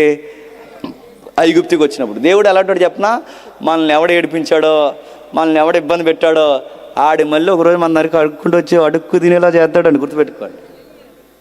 మనల్ని ఏ నోరైతే అంటుందో గుర్తుపెట్టుకోండి. మనల్ని ఎవరైతే ఇబ్బంది పెడతారో మీరు రాసి పెట్టుకోండి. వాళ్ళు మళ్ళీ మీ ముందు సిగ్గుమాల ముఖాలతో నిలబెడతాడు. ఎవడు చెప్పనా, అది నేను అనుభవిస్తాను కానీ చెప్తున్నాను వినండి. జరుగుద్ది. మనల్ని ఏడిపించిన వాళ్ళకి మన అవసరత వస్తుంది. యోసేపు దగ్గరికి వచ్చారు, స్టోరీ అంతా చెప్పారు. నిజానికి రివెంజ్ తీసుకొచ్చు, కానీ ఏం అనలేదు ఆయన.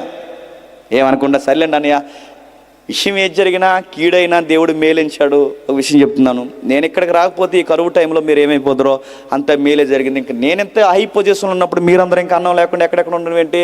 ఇక్కడ ఉన్నది ఎవరు అనుకుంటున్నారు? మీ తమ్ముడు.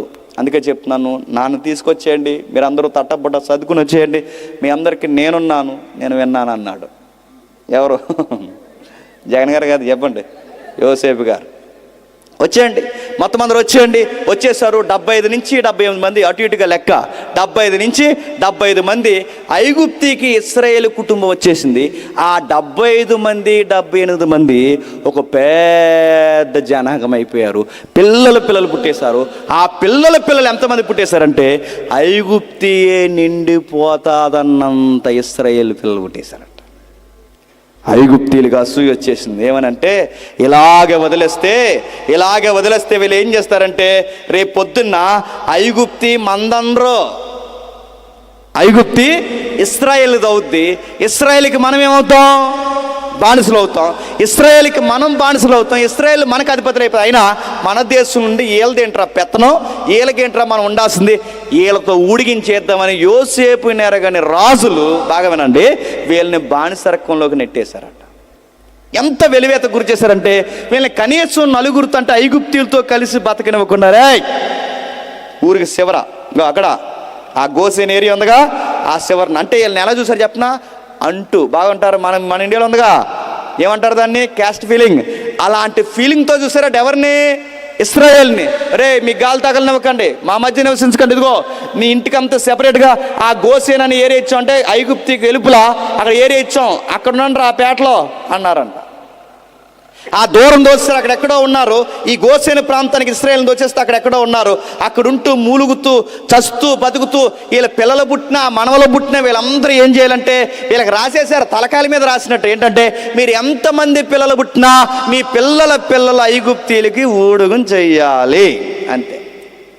మీ పిల్లలకి చదువులు ఉండో, మీ పిల్లలకు ఉద్యోగాలు ఉండో, నువ్వు మట్టి తొక్కాలి, వాడు మట్టి తొక్కాలి, వాళ్ళు మట్టి తొక్కాలి, మీరందరూ మట్టి ఇటుకలు పిరమిడ్లు కట్టి రామచేసు పట్టణాన్ని రాజుకి కావాల్సిన ఇందుని అన్నిటి బానిస బతుకులు మీరే చేయాలి రయ్యా. ఎవడన్నా ఎక్కువ మాట్లాడారంటే ఆ రోజే మీకు లాస్ట్ రోజే వార్నింగ్ ఇచ్చారంట. ఇంత కష్టపడి గొడ్డికల్లో కష్టపడిన వాడికి వీళ్ళకి రేషన్ ఏమి ఇచ్చారు? వీళ్ళ బొంద వీళ్ళకి రేషన్ ఏమి లేదు. ఎల్లుల్లిపాయలు ఇచ్చారంటే వీళ్ళకి, ఎవరికి? ఇశ్రాయేలుకి. నిజానికి ఈ గవర్నమెంట్లే మాసం ఎత్తే ఉన్నాయి, కానీ ఆ గవర్నమెంట్ అంత క్రూరమైన గవర్నమెంట్. చూడండి ఏం చేశారట, ఉల్లిపాయలు, కీరదోసకాయలు, ఎల్లుల్లిపాయలు ఇచ్చారట. ఇలాంటి రేషన్ తినలేక, సరైన ఫుడ్ లేక, వాళ్ళకి ప్రోటీన్ ఫుడ్ అందక, వ్యాధుల ఇబ్బందులతో నలిగిపోయి, సమస్యల్లో కొట్టుకుపోయి, గవర్నమెంట్ని వ్యతిరేకించలేక, వాళ్ళ పక్షాన ఫైట్ చేసేవాళ్ళు లేక, ఏమీ చేయలేక కకలావికలం అయిపోయి ఏడిపే కూడై ప్రార్థనలు మొదలుపెట్టారు. ఆ ప్రార్థనలకి జవాబుగా ఒక ఫైటర్ పుట్టాడు, ఫ్రీడమ్ ఫైటర్. ఎవరు చెప్పండి? మోజెస్ ఫ్రీడమ్ ఫైటర్ పుట్టాడు.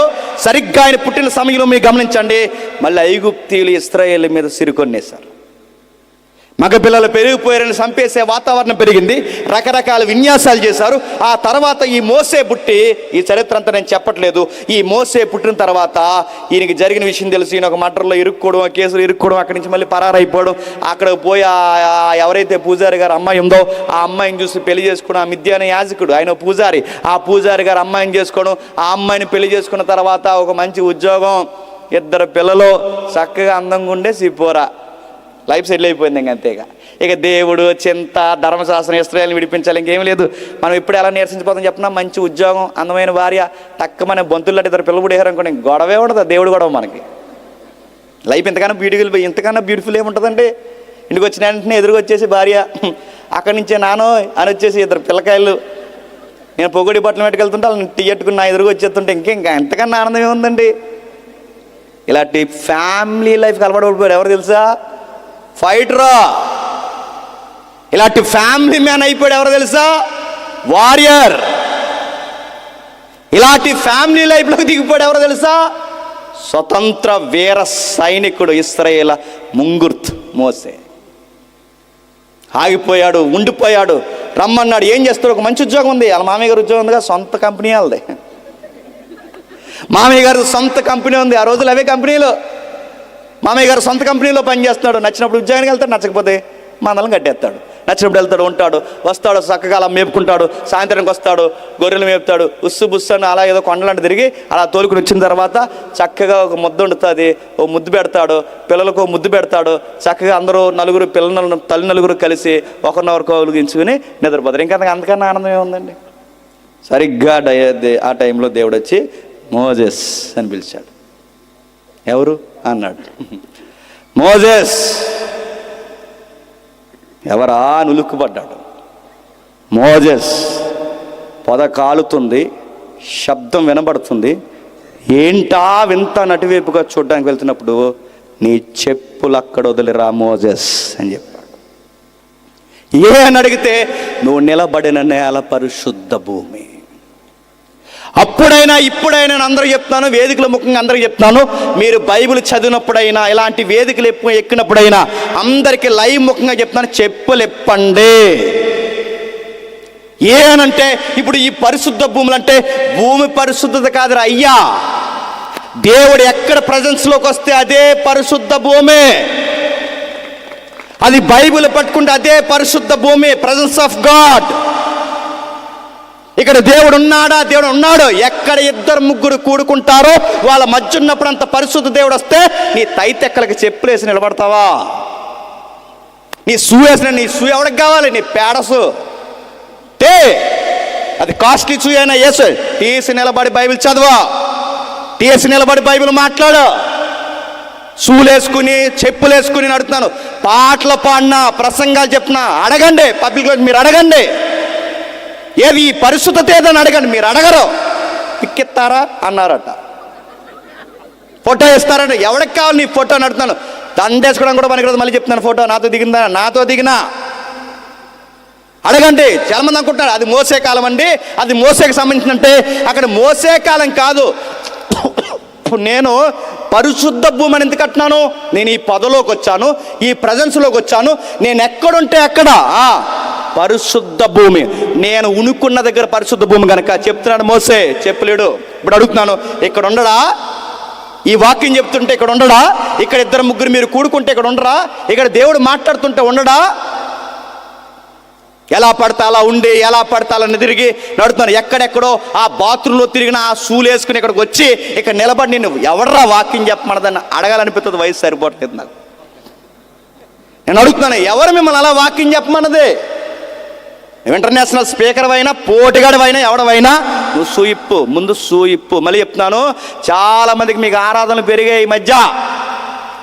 చెయ్యండి, ఆరాధన చేయండి, ఆత్మతో సత్యముతో ఆరాధన చేయండి. కానీ మీ వల్లకాడ ఆరాధనకు మీరు ఏం చేస్తున్నారు చెప్పిన? బైబిల్ కిందెట్టి ఆ పైన ఎగురుతున్నారు. మీరు కాళ్ళు ఎరగొడతాడు ఏమనుకుంటున్నారు?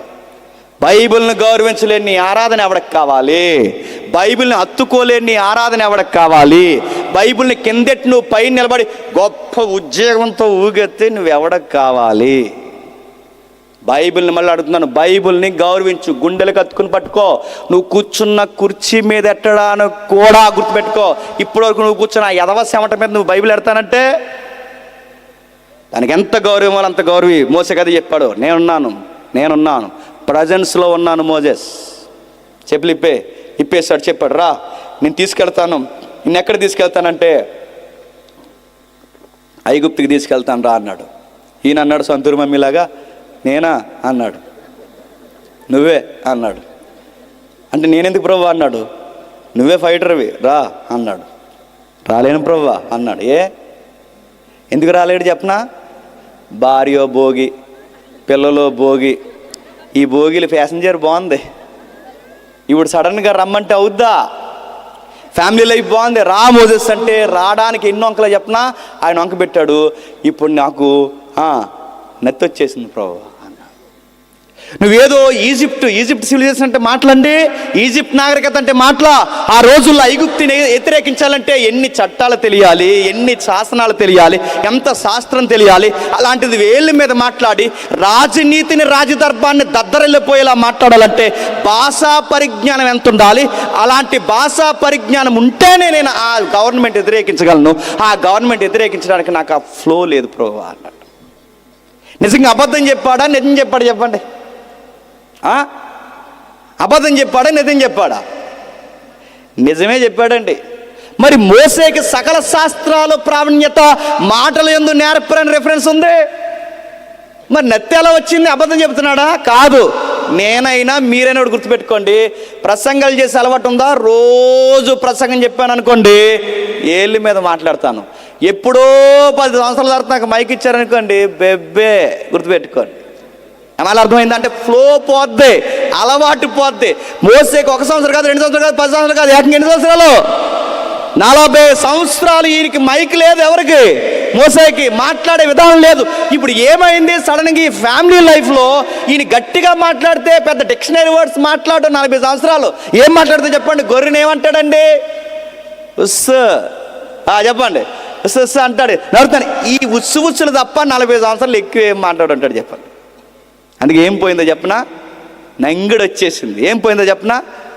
ఆ ఫ్లో పోయింది. అందుకే మోసే అన్నాడు, నేను మాట్లాడినాడు. అప్పుడు దేవుడు అన్నాడు, నత్తోడినైనా గట్టోడినైనా పుట్టించేది ఎవరు? మోసే అన్నాడు.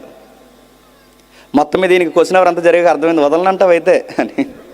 వదిలేది లేదు, రా నువ్వు నాకు కావాలి, మొత్తం మేము తీసుకొచ్చాడు. అప్పుడు బాగా వినండి, ఆ తీసుకొచ్చిన తర్వాత ఇప్పుడు 12వ అధ్యాయం రాయబడుతుంది.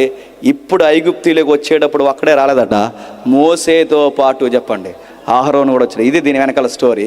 ఇప్పుడు ఏం జరుగుతుందో జాగ్రత్తగా గమనించండి. ఐగుప్తీ దేశంలో ఉండగా యెహోవా వారితో ఇలాగూ సెలవిచ్చెను, నెలలో ఈ నెల మీకు మొదటిది, ఈ సంవత్సరమునకు మీకు మొదటి నెల. ఇది ఇశ్రాయేళ్ల సర్వ సమాజముతో వారు తమ తమ కుటుంబముల లెక్క చొప్పున ఒక్కొక్కడు గొర్రె పిల్లనైనను మేక పిల్లనైనను, అనగా ప్రతి ఇంటికి ఒక గొర్రె పిల్లనైనను ఒక మేక పిల్లనైనా తేవాలి. నాగండి, బాగా ఆగండి, జాగ్రత్తగా ఆగండి. చరిత్ర అలా నడుచుకుని వచ్చి ఇప్పుడు మోసే కళ ఎదుట ఐగుప్తీలు అలా ఆగింది. ఐగుప్తీలు అలా ఆగినప్పుడు ఏం జరుగుతుంది? దేవుడు ఐగుప్తీకి తీర్పు తీర్చడానికి రాబోయాడట. మరలా ప్రసంగం చెప్పిన మాట గుర్తుపెట్టుకోండి. ముందు జరిగిందే చెప్పండి, మరలా జరగబోతుంది. ముందేం జరిగింది? ఐగుప్తీకి తీర్పు జరిగింది. ఐగుప్తి అనగానే బైబిల్ పండితులు, ప్రసంగికులు చెప్తారు, ఐగుప్తి దేనికి గుర్తు చెప్పాలి? ఐగుప్తి దేనికి గుర్తు? లోకానికి గుర్తు. ఐగుప్తి లోకానికి గుర్తు. ఇశ్రాయేలు దేనికి గుర్తు? సంఘానికి గుర్తు. ఐగుప్తి ఏమో లోకానికి గుర్తు, ఇశ్రాయేలేమో సంఘానికి గుర్తు. కానాను భూభాగం దేనికి గుర్తు? అంటే మునుపు జరిగిందే చెప్పాలి, మరలా జరగబోతుంది. అంటే మునుపేం జరిగింది? ఐగుప్తిలో ఏదో జరిగింది, అదే మళ్ళీ ప్రపంచానికి చెప్పండి జరగబోతుంది. ఆ యొక్క కీవర్డ్స్ లేదా ఆ మర్మాలను పట్టుకున్నది ఎవరో తెలుసా? అనేక మంది పండితుల్లో ఆ సీక్రెట్స్ కనిపెట్టిన వారిలో ఒకడు సర్ ఐజాక్ న్యూటన్. ఆయన కూడా ఈ అధ్యాయం చదివాడంటే చదివాడు. ఈ అధ్యాయాన్ని బట్టి ప్రపంచం యొక్క భవిష్యత్తును అంచనా వేశారంటే వేసిన అంచనాల్లో ఈ అధ్యాయం ఒకటే. వాళ్ళు చెప్పారు పక్కాగా. అంటే బైబిల్ ఊరకే ఎవడో కూర్చుని రాసింది కదండి. రేపేం జరగబోతుందో ముందే జరిగించి ఆ చరిత్రను రికార్డ్ చేసి నీ చేతుల్లోకి గ్రహింపబడిన గ్రంథమే బైబిల్. ఇది అలాంటి బైబిల్లో ఏం జరిగింది? మోసే అహరోను ఐగుప్తిలో ఉన్నారట. వాళ్ళకు మాట చెప్పాడట. ఏం చెప్పాడు దేవుడు? మీకు మొదటి నెల ఒకటి ఉంది అన్నాడు. ఏ నెల? మొదటి నెల. ఇశ్రాయేలు మొదటి నెల ఏ నెల చెప్పండి? ఇశ్రాయేల్ మొదటి నెల అనగానే జనవరి అనకండి. మంద కాదు జనవరి, మంద జనవరి. వాళ్ళకి జనవరి రాదు. వాళ్ళకి నీసాన మాసం, ఆ మాసం, ఈ మాసం ఎలా ఉంటాయండి. వాళ్ళ నెలలు వేరు. అదేంటి ఉంటే అందరికి ఒకటే నెలలు ఉండాలి అంటే ఉండవు. ఎందుకుండవంటే ఎందుకుండవు? మనకు రోజు ఎప్పటి నుంచి స్టార్ట్ అవుద్ది? ఆదివారం నుంచి అంట. చెప్పండి, మనకు రోజు ఎప్పటి నుంచి స్టార్ట్ అవుద్ది? సోమవారం నుండా. మనకు ఆదివారం ఎప్పటి నుంచి స్టార్ట్ అవుద్ది? బైబిల్లో ఒక రోజు స్టార్ట్ అవుద్ది అస్తమయము ఉదయము కలగ్గా. వాళ్ళకి రోజు ఎలా స్టార్ట్ అవుద్దంటే అస్తమయము ఉదయం కలిగితే బైబిల్ లెక్కల రోజులు. మనకు రోజు ఎలా స్టార్ట్ అవుద్ది చెప్పండి? అది ఎవరు చెప్పారు? కేకులు కోస్తున్నారు కదా బాబులు, కేకులు ఎన్ని గంటలకు వస్తున్నారు చెప్పండి? నైట్ 12 గంటలకు బాబులు. ఆ టైంకి ఎందుకు వస్తున్నారు? అప్పుడే రోజు స్టార్ట్ అవుతుంది. మన రోజు ఎప్పుడు చెప్పినా నైట్ 12 గంటల తర్వాత రోజు స్టార్ట్ అవుద్ది. వాళ్ళకి ఎప్పుడు రోజు స్టార్ట్ అవుద్ది అంటే సాయంత్రం 6 గంటల తర్వాత నుంచి రోజు స్టార్ట్ అవుద్ది. అందుకే మన రోజులు వాళ్ళ రోజుల లెక్కలు వేరేగా ఉన్నాయి కనుక క్యాలెండర్లు కూడా వేరు, క్యాలెండర్లు వేరు కనుక నెలల పేర్లు కూడా వేరు. అంటే వాళ్ళ నెల వేరు. వాళ్ళ నెలలో 14వ తారీఖునట ఓ గొర్రె పిల్లని తెచ్చుకోవాలట. ఆ గొర్రె పిల్లని 14వ తారీఖు ఎర్లీ మార్నింగే చంపేయకూడదంట. బాగా వినాలి, మీకు తెలుస్తుంది రేపు ఏం జరగబోతుందో, ఈ యుగాంతం ఎలా జరగబోతుందో తెలుస్తుంది. 14వ తారీఖున ఉదయాన్ని చంపకూడదు. ఎప్పుడు చంపాలి? 14వ తారీఖున సాయంత్రమే చంపాలట. సాయంత్రం ఎందుకు చెప్పాలి? నేను చెప్పింది చేయండి అన్నాడు అంతే ఆయన. ఇంకేం చెప్పాడు? ఆ చంపిన గొర్రెపిల్లని ఓ కుటుంబం అంతా కలిసి మీరు ఏం చేస్తారంటే కుటుంబం అంతా గొర్రెపిల్ల మాంసాన్ని తినండి. ఇంకేం చేస్తారు? గొర్రెపిల్ల మాంసాన్ని తిని దాని రక్తాన్ని ఏం చేస్తారు? నిలువు కొమ్ములకి అడ్డు కొమ్ముకి ఆ రక్తాన్ని రాసి దాని వెనక్కి పోయి నిలబడండి. అంటే ఎందుకు ప్రభు ఇలాంటివి చేయమంటున్న ప్రభు అంటే ఐగుప్తి కట ముగింపు శాసనం రాశాడట దేవుడు. ఐగుప్తి కట బాగా వినండి, దాని తీర్పుని రాసించాడట. దానికి తీర్పు తీర్చే టైంలో ఎవరికి తీర్పు తీరుస్తా ప్రభు అంటే ఇప్పుడు జాగ్రత్తగా చదవండి. 12 చదవండి. ఇవి అలాగే జ్ఞాపకం పెట్టుకుని 12 చదవండి. ఆ రాత్రి నేను ఐగుప్తి దేశమందు సంచరించి ఐగుప్తి దేశమందలి మనుషుల్లోనే కానీ జంతువుల్లోనే కానీ తొలి సంతతి అంతయు హతము చేసి ఐగుప్తి దేవతలందరికీ తీర్పు తీర్చుదును, నేను యెహోవాను. ఎవరు సంచరిస్తారట? మీరు బాగా వినండి. ఈ రాత్రి దేవుడు ఊరి మీద సంచరిస్తాడంటే మీకు ఎలా ఉందండి ఆ మాట? నీకు ఎలా ఉందో తెలియదు కానీ గుండెల్లో భయం స్టార్ట్ అవుద్ది. రాత్రి దేవుడు ఊరి మీద, దేశం మీద, రాష్ట్రం మీద సంచరిస్తున్నాడు. మరణదూతను వదిలేస్తున్నాడు. చాలా మంది రాత్రి కుటుంబంలో చచ్చిపోతారంటే ఎలా ఉందండి ఆ వార్త? తీర్పు అంటే మీరు అనుకుంటున్నారు పెదరాయుడు తీర్పులాగా. బాగా వినండి, ఐగుప్తికి తీర్పు తీర్తా అంటే మీరు పెదరాయుడు తీర్పులాగా ఏమనుకుంటున్నారంటే దేవుడు సింహాసనం మీద కూర్చుని ఎందుకురా పని చేసావంటే ఆకలి వేసిందయ్యా అన్నాడంట. తప్పు నీది కాదురా, చెప్పండి, ఆకలిరా, ఫైన్ వేసి పంపించండి రా అన్నాడట. అలాగుండా తీర్పులు. పెదరాయుడికి నీకు వణుకొచ్చే తీర్పు చెప్పనా? బాగా వినండి. తొలి సంతానం ఎగిరిపోద్ది, జంతువులు ఎగిరిపోతాయి, పంటలు తిరగబడిపోతాయి, కుడారాల్లోనికి వ్యాధులు వచ్చేస్తాయి, వడగాళ్ళు మయమైపోద్ది, చీకటి కమ్మేస్తుంది. ప్రపంచంలో అతిపెద్ద పొడవ జీవనదైన నైలు నది రక్తముగా మారిపోద్ది.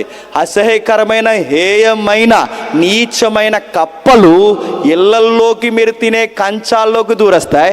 ఇంకా విచిత్రమైన చెప్పిన వేగల బెడద, పేలు బెడద, రకరకాల ధూళి బెడద చూస్తుండగానే ఐగుప్తి అందం, సౌందర్యం మట్టిపాలుగా మారిపోద్ది. ఇది జడ్జిమెంట్. మీకు ఎలా ఉందో తెలియదు కానీ ఒక ఉదాహరణ చెప్తాను వినండి. మీ ఈదులోనే ఒక్క రోజులోనే 3 చచ్చిపోతే ఎలా ఉంటుందండి? టెర్రర్. నెలకు 5 వెళ్ళిపోయారు అనుకోండి, ఏం చేస్తారు చెప్పండి? పూజ చేస్తారు, శాంతి పూజ. ఏం చేస్తారు చెప్పండి? నెలకు 5 చనిపోతే, సంవత్సరానికి 4-5 చనిపోతే ఏం చేస్తారు? ఊరికేదో జరుగుతుంది అనుకుంటారు. అలాంటిది 5 చనిపోతేనే 3 చనిపోతే ఎంత టెన్షన్ అయితే ఇంటికొకడు. ఐగుప్తిలో ఎన్ని ఇళ్ళు ఉంటే చెప్పండి, ఎంతమంది తొలి సంతానం ఉంటే ఏడని కుటుంబం లేని, శవం లేని ఇల్లు లేదంట. అంటే ఇల్లన్నీ దేంతో నిలబడ్డా తెలుసా? శవాలతో. ఊరంతా దేంతో ఉందో తెలుసా? శవాలతో. మొత్తం దేశం అంతా దేనితో ఏడబడుతుందో తెలుసా? శవఘోషతో ఏడబోతున్నారు. ఇలాంటి తీర్పు తెచ్చడానికి దేవుడు ఈ నైటే జడ్జిమెంట్ డే పెట్టేశాడు. ఈ రాత్రే ఇక ముగింపు గీత గీసేశాడు. ఈ రాత్రే ఈ దేశం మీదకి ఆయన రెక్కలు ఇప్పొస్తున్నాడు అనగానే ఎలా ఉంటుందో ఒకసారి ఊహించండి. ఎందుకు వస్తున్నావు ప్రభు అంటే దేవుడు అన్నాడు, బాగా వినండి, ముగించేస్తాను. ఎందుకు వస్తున్నావు అంటే కిందకి అంటున్నాడు చూడండి, ఐగుప్తి దేవతలందరికీ. చెప్పండి ఎవరికంట? బాగా వినండి, జాగ్రత్తగా వినండి, తగలడిపోయేది ఎక్కడో ఉంది, జాగ్రత్తగా వినండి. ఎవరికి తీర్పు తీరుస్తాడట? ఐగుప్తి దేవతలందరికీ తీరుస్తాడని అడుగుతున్నాను. బైబిల్లో ఏమనుందండి? నేను తప్ప చెప్పండి వేరొక దేవుడు లేడని ఉందండి. కానీ ఇక్కడేమంటున్నాడండి, నేను ఐగుప్తి దేవతలకు తీర్పు తీర్తంటే అదేంటి, ఆయన తప్ప వేరొక దేవుడు లేడుగా, మిగిలినన్ని బొమ్మలేగా, మరి ఆయన తప్ప వేరొక దేవుడు లేనప్పుడు నేను అడుగుతున్నాను, ఏ దేవుడికి తీర్పు తీరుస్తాడు? ఉన్నట్టా లేనట్టా? అర్థమవుతుందా? ఉన్నట్టా లేనట్టా? ఇప్పుడు ఉన్నానండి, ఇలా తిరిగాను, ఎవరు అక్కడ ఉన్నారనుకోండి, నేను సంగతి రేపు తేలుస్తానంటే బాగుంది, అక్కడ ఉన్నాడు మనిషి, ఎవరు లేకుండా గాల్లోకి చూసి రేపు చూసుకుందారా అన్నాను అనుకోండి, మీరు ఏం చేస్తారు నన్ను చెప్పండి? జాయిన్ చేస్తారు ఎక్కడ దిక్కునా. అక్కడ ఎవడో ఒకడు ఉంటేనే నా మాటకి అర్థం ఉంది, నీ సంగతి తెలుస్తానని. ఇప్పుడు ఐగుప్తి దేవుడికి తీర్పు తీరుస్తానంటున్నాడంటే ఉన్నట్టా లేనట్టా? గాల్లో మాట్లాడుతున్నాడా? ఉన్నారు, దేవుళ్ళ పేరు మీద ఎవరో ఉన్నారు. ఆ ఉన్నవారు ఐగుప్తిని చెడగొట్టారు. ఆ ఉన్నవారు ఎవరైతే ఉన్నారో దేవుళ్ళ పేరు మీద ఐగుప్తిలో విష సంస్కృతికి కారకులయ్యారు. ఏం చేస్తారు ఐగుప్తి దేవుళ్ళు? ఏం చేస్తారు? ఈ మాట పచ్చికంటున్నాను, ఏమనుకోకండి. ఆడి భార్య నీ నెత్తికెళ్ళిపోయినా ఏమీ అనరు. ఎందుకు? కల్చర్ ఎక్కడ? మరో మాట చెప్పనా, భయంకరమైన అర్ధనగ్న నృత్యాలు అక్కడ. మరీ చెప్పనా, రక్తం వలికిస్తారు అక్కడ, పసిపిల్లలను చంపేస్తారు అక్కడ. ఇవన్నీ ఎవడి పేరు మీద జరుగుతాయి? దేవుడి పేరు మీద జరుగుతాయి. ఒక ఇంటేమన్నా మీకు, దేవుడు పేరు మీద గంజా పెంచుతారు, దేవుడు పేరు మీద గుడుంబ పెంచుతారు, దేవుడు పేరు మీద మాట్లాడటం ఏమనుకోకండి. దేవుడు పేరు మీద ఎవరైతే ఉన్నారో ఇజ్రాయెల్ని తీసుకొచ్చి అర్ధనగ్న నృత్యాలు చేయిస్తారు. దేవుడి పేరు మీద ఆడపిల్లలకి, మీ సైడే ఆడపిల్లలకి టవల్స్ కట్టి, విత్ టవల్ మాత్రమే, టవల్ కట్టి టవల్తో డ్యాన్సులు వేపిస్తారు. ఇవన్నీ ఎవరి పేరు మీద? బాగా వినాలి. ఇప్పుడు ఉన్నదండి, ఇది ఉందండి. దేవుడు అంటున్నాను నేను, ఈ దేవుడి పేరు మీద డ్యాన్సులు వేయిస్తున్నాను, రకరకాల అర్ధనగ్న నృత్యాలు, నగ్న నృత్యాలు వేయిస్తున్నాను, రక్తం వలికిస్తున్నాను, రకరకాలన్నీ చేయిస్తున్నానంటే దీంట్లో దేవుడు ఉన్నట్టా? లేకపోతే చెప్పండి, దేవుడుంటే ఇలాంటి పనులు చేయిస్తాడా? దేవుడి పేరు మీద ఎవడో కూర్చుంటే ఇలాంటి పనులు చేయిస్తాడా? చెప్పండి, అర్థమైతే ధన్యత. చెప్పండి, దేవుడుంటే ఏం చేస్తాడు? దేవుడు అనే హారిజన్ ఉంటే నీతి, నియమము, సత్క్రియ జరిగించి సొసైటీకి ఫలభరితమైన కార్యాలు జరిగించేదే దేవుడు. దేవుడు అంటేనే మంచికి గుర్తు. మరి చెడ్డ క్రియలన్నీ దేవుడు పేరు మీద జరుగుతున్నాయంటే పేరుకి లేబుల మీద దేవుడే. వెనక ఎవడున్నాడు చెప్పండి? ఆడెవడో ఉన్నాడు. ఆడికి కావలసిన ఏంటి తెలుసా? నరులు ఎంత చెడిపోతే చెప్పండి, ఆడికి అంత ఆనందం. ఆడికి, మీరు నమ్ముతారు లేదో, ఐగుప్తులు విపరీతమైన పనులు. మీరు చూడండి, సగం జంతువు ఉంటారు. మీరు ఐగుప్తి దేవుడు బొమ్మలు చూడండి, సగం జంతువు, సగం మనిషి, సగం పిల్లి, సగం మనిషి, సగం నక్క, సగం మనిషి. ఇవేం దేవుళ్ళు అంటే జంతువుల్ని మనుషుల్ని కూడా కలిపేసిన దేవుళ్ళని ఆరాధిస్తారంటే నేను అడుగుతున్నాను, నేను ఎలాంటి దేవుడిని ఆరాధిస్తానో నా పనులు కూడా చెప్పండి అలాగే ఉంటాయి. నేను ఎలాంటి వాడినో చెప్పాలంటే నేను పూజించే దేవుడిని బట్టి నేను ఎలాంటి వాడిని తెలిసిపోతాను. నా మాటలు అర్థమవుతుందో లేదంటే మనం చేసే కార్యాలు గమనించండి. ఈ చేసే కార్యాలు ఏవైతున్నావో ఈ దేవుడి యొక్క ఆరిజిన్ బాగుపోతాలన్నట్టు. ఐగుప్తు ఎంత ఇలా కకలావికలం అయిపోవడానికి కారణం, ఐగుప్తిలో భయంకరమైన దేవతలు, భయంకరమైన దేవుళ్ళు, వీళ్ళందరూ కలిసి ఐగుప్తి సంస్కృతిని పాడు చేశాడు. దేవుడట వీళ్ళ తాట తీయడానికి వస్తున్నాడట. అంటే ఐగుప్తిని ప్రేరేపిస్తున్న, ఐగుప్తిని రేపుతున్న, ఐగుప్తిని దేవుడి పేరు మీద ఇలా ముసుగులో బతుకుతున్న మాయా స్వప్నాలు ఉన్నాయి. ఆ మాయా స్వప్నాల సంగతి తేల్చడానికి వచ్చాడు. మరి ఇది ప్రజలకు అర్థమవుతుందంటే అర్థమవుదు. ప్రజలకి ఎందుకు అర్థమవట్లేదు? ప్రజలకి ఎందుకు అర్థమవుతుందంటే ఎన్టీ రామారావు గారు ఒక సామెత చెప్పేవారు, గుర్తుందా? పెద్దలు తెలుస్తుంది. ఎన్టీ రామారావు గారు ఎప్పుడైనా పాలిటిక్స్లో ఉన్న ప్రసంగాలు ఎప్పుడైనా వినండి. ఆయన ఒక సామెత చెప్తారు. ఏమంటాడంటే, దొంగే దొంగే పరిగెట్టి ఆడే మనుషుల్లో కలిసిపోయి అన్నాడట, దొంగలు వెళ్ళిపోయాడు అన్నాడంట. మళ్ళీ అర్థమవుతున్నాయా? వీడు దయ్యంగాళ్ళ రాలా చెప్పండి, దయ్యంగాళ్ళ రాలా. మరి దెయ్యంగాడు దేవుళ్ళకి వస్తే ఇంకెవడండి దెయ్యం అనేది చెప్పండి. ఆడు లోపల కూర్చుని ఏం చేస్తాడంటే, ఏయ్ డ్యాన్స్ అయ్యి తాగా ఊగా లింగి పై గట్టు తీసుకురా, ఆడవాళ్ళని అవలగట్టు ఆడించో, రంగరంగ వైభవంగా నీచమైన కార్యాలు జరిగించో. మేకలను కోస్తావో, కోళ్ళను కోస్తావో, మనుషులను కోస్తావో, నీ పార్టీ గెలవాలని ఆ మూసీ నదిలో వయసులో వచ్చిన పిల్లల్ని బలిస్తావో. బలి మూసీ నదిలో ఇచ్చారు, చూసారుగా. కర్ణాటక ఈ కొన్ని ప్రాంతాల్లో ఇప్పటికీ, మీ ఏరియా నుంచి కొంచెం డీప్ ఏరియాకి వెళితే ఏజెన్సీకి వెళ్తారు, ఎప్పటికీ ఆ ఏరియాలో ప్రకృతి దేవతల పేరు మీద నరబలులు జరుగుతున్నాయంటే నమ్మగలరా? మన దేవుడు తినంగా లేరనుకోండి, మన గర్భాన్ని పుట్టిన పిల్లల్ని మనం ఏం చేస్తాం తెలుసా? చంపుతాం. ఎందుకు చంపుతున్నారంటే పంటలు బాగా పండుతాయని, కడుపులు బాగా నిండుతాయని, వర్షాలు బాగా పడతాయని పిల్లల్ని చంపుతారు. నడుతున్నాను వయసులో ఉన్న వాళ్ళని చంపుతారు, నీచమైన కార్యాలు చేస్తారు. ఏంట్రా దేవుడికి ఇలాంటి ఆరాధన చేస్తున్నారంటే, అలా చేస్తేనే దేవుడికి నచ్చుతుందట. ఎలా చేస్తారంటే తాగేసి ఊగెత్తే ఎవరికి నచ్చుతుందట? ఓ బాబా ఉన్నాడు తెలుసా, ఆడ అమెరికాలో దీవుని కొన్నాడు. అమెరికాలో దీవుని. ఆడి పేరే డిఫరెంట్ నేమ్ అండి, నిత్యానందం. ఎప్పుడు ఆనందంగానే ఉంటాడు. ఆనందానికి ఈ సెకండ్ స్టేజ్ స్టార్ట్ చేసే హీరోయిన్స్ ఉంటారు సరే, ఈ కేరళ, ఈ తమిళనాడు హీరోయిన్స్ అందరూ ఆయన దగ్గర శిష్యరికానికి జాయిన్ అయిపోతే, ఈ జాయిన్ అయిపోయిన వాళ్ళందరూ ఎవడో రికార్డ్ చేసి వీడియో మొత్తం మీద ఇంటర్నేషనల్ న్యూస్కి ఇచ్చాడు. ఆ వీడియో బయటకు వచ్చింది. గురువుగారు ఏమి ఎక్స్ప్లెనేషన్ ఇస్తారని ఛానల్స్ అన్నీ రెడీగా చూస్తే గురువుగారు బయటకు వచ్చి ఏమన్నాడు తెలుసా? ఇది మీరు తప్పు అనుకుంటున్నారు, ఇది కూడా ఒక సేవే అన్నాడు. ఏంటి శిష్యురాలతో పోవడం ఏంటట? అది సేవ ఏంటంటే మీకు తెలియదు, జ్ఞానోదయం కలగలేదు ఇంకా అన్నాడట. ఓసో అంటాడు, చదువుకున్నది తెలుస్తుందండి. ఓసో చెప్పిన సూత్రాలు అనేది చెప్పిన, నీకు ఏదన్నా ఎక్కసం అవ్వాలంటే దాన్ని బాగా అనుభవిస్తే నీకు ఎక్కసం వస్తుంది, ఆ వచ్చేంత వరకు చేసే అన్నాడట. నీకు బాగా సిగరెట్లు కాల్చాలనిపిస్తుంది అనుకో, ఆడు అంటాడు, ఆ ఓసో సూత్రాలు ఎలా ఉంటాయంటే 4-5 పెట్లు కాల్సే అంటాడట. ఈ 4-5 పెట్లు కలిసి, అందుకే నీకు శృంగారం చేయాలనిపిస్తుంది అనుకో, నీకు ఎంతమందితో చేయాలనిపిస్తే విచ్చలవిడి జంతువులాగా శృంగారం చేసే నీకు విరతి పుట్టేస్తుంది. ఇలాంటి సూత్రాన్ని బాగానే చెప్పాడు. కానీ దాని ఎఫెక్ట్ ఏంటి చెప్పినా, వీడి సిగరెట్ పెట్టి అయ్యే లోపు పోతే, నీ ఇష్టం వచ్చినట్టుతో తిరిగి అంటే వీడికి ఏడ్స్ వచ్చేస్తే నడుగుతున్నాను. వీళ్ళు చెప్పే లాజిక్లు ఎలా ఉంటాయంటే, వీళ్ళని ఫాలో అయిన శిష్యులు ఎవరనుకుంటున్నారు? రామ్ గోపాల్ వర్మ ఉన్నాడు కదా.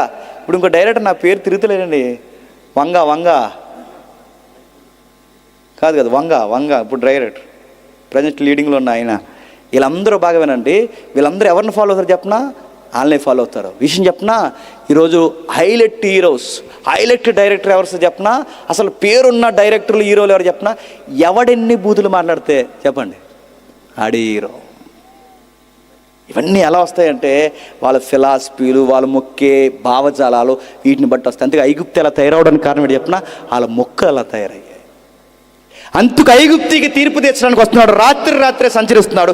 ఈ తీర్పు తీర్చేటప్పుడట వీళ్ళొక్కరికే కాదు, వీటికి మొక్కుతున్న వాళ్ళకి కూడా తీర్పు తీరుస్తా అన్నాడు. ఎవరికి?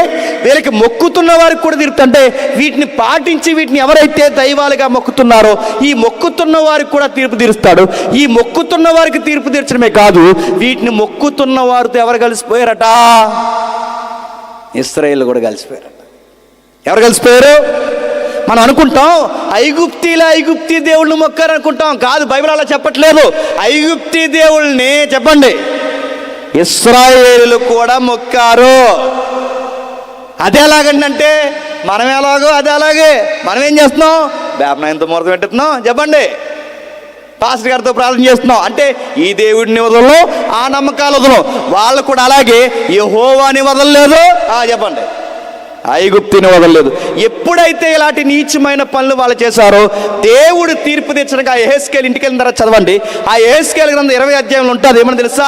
నేను ఓ నరపుత్రుడా యెహెజ్కేలు నీకు మాట చెప్తున్నాను, వీళ్ళకా న్యాయం తెచ్చమంటున్నావు, వీళ్ళకా తీర్పు తెచ్చమంటున్నావు, ఈ ఇశ్రాయేలుకా పంట పొలాలు పొందాలని నాకు ప్రార్థన చేస్తున్నావు. నీకు విషయం చెప్పినా, వీళ్ళ అయ్యలు ఎలాంటి పనులు చేస్తారు, వీళ్ళు కూడా అలాంటి పనులు చేస్తున్నారు. వీళ్ళు ఐగుప్తులు ఉన్నప్పుడు తిన్నంగా ఉన్నారు వీళ్ళ పితరులు.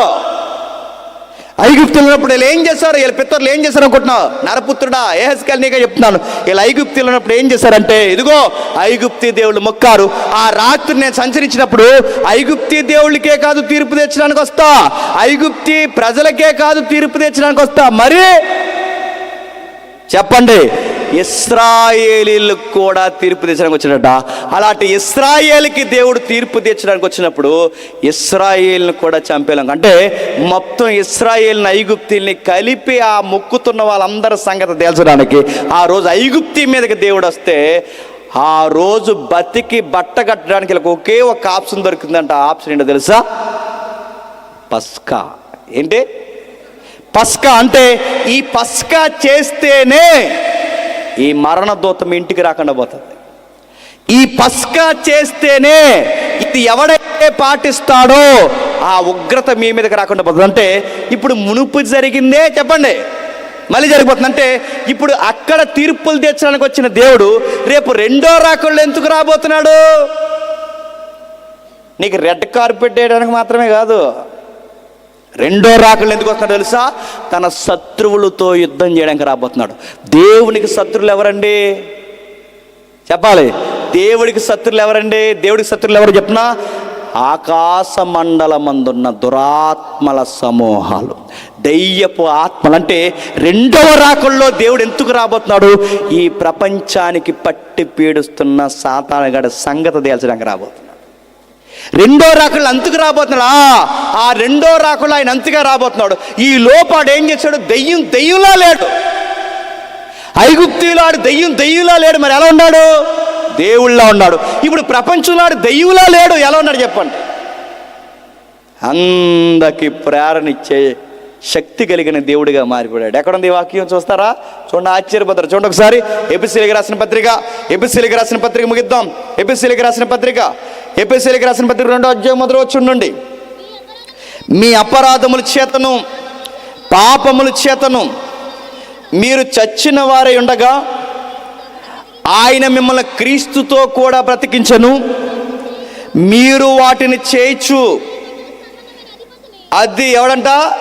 వాయుమండల సంబంధమైన అధిపతిని, అనగా అవిధేయులైన వారిని ఇప్పుడు ప్రేరేపించు శక్తి ఆడేం చేస్తాడట చెప్పండి? ఆడేం చేస్తాడట? ప్రేరేపిస్తాడట. ఎవరిని ప్రేరేపిస్తాడట?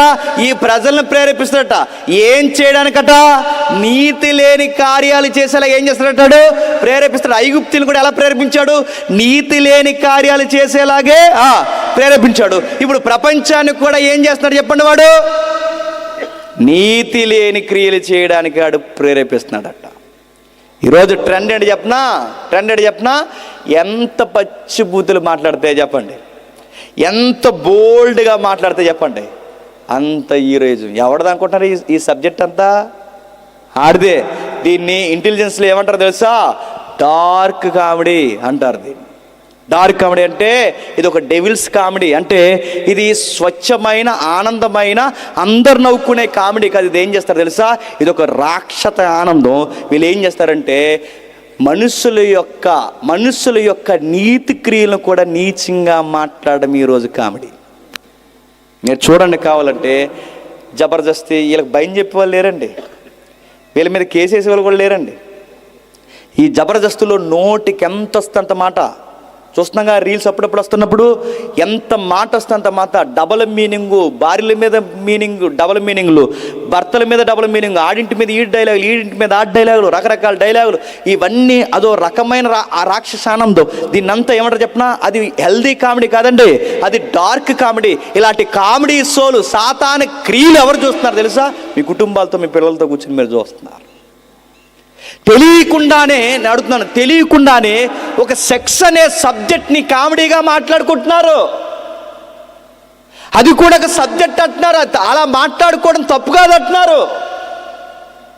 ఎంత భయం లేని జోకులు వచ్చాయంటే మీరు చూడండి, ఎంత భయం లేని జోకులు అంటే, ఒక జోకు వయసులున్న ఒక అమ్మాయి వయసులున్న కుర్రోని ఇంటర్వ్యూ చేస్తూ యూట్యూబ్లో వీడియో పెట్టారు. ఇప్పుడు కేసు సుప్రీంకోర్టులో నడుస్తుంది.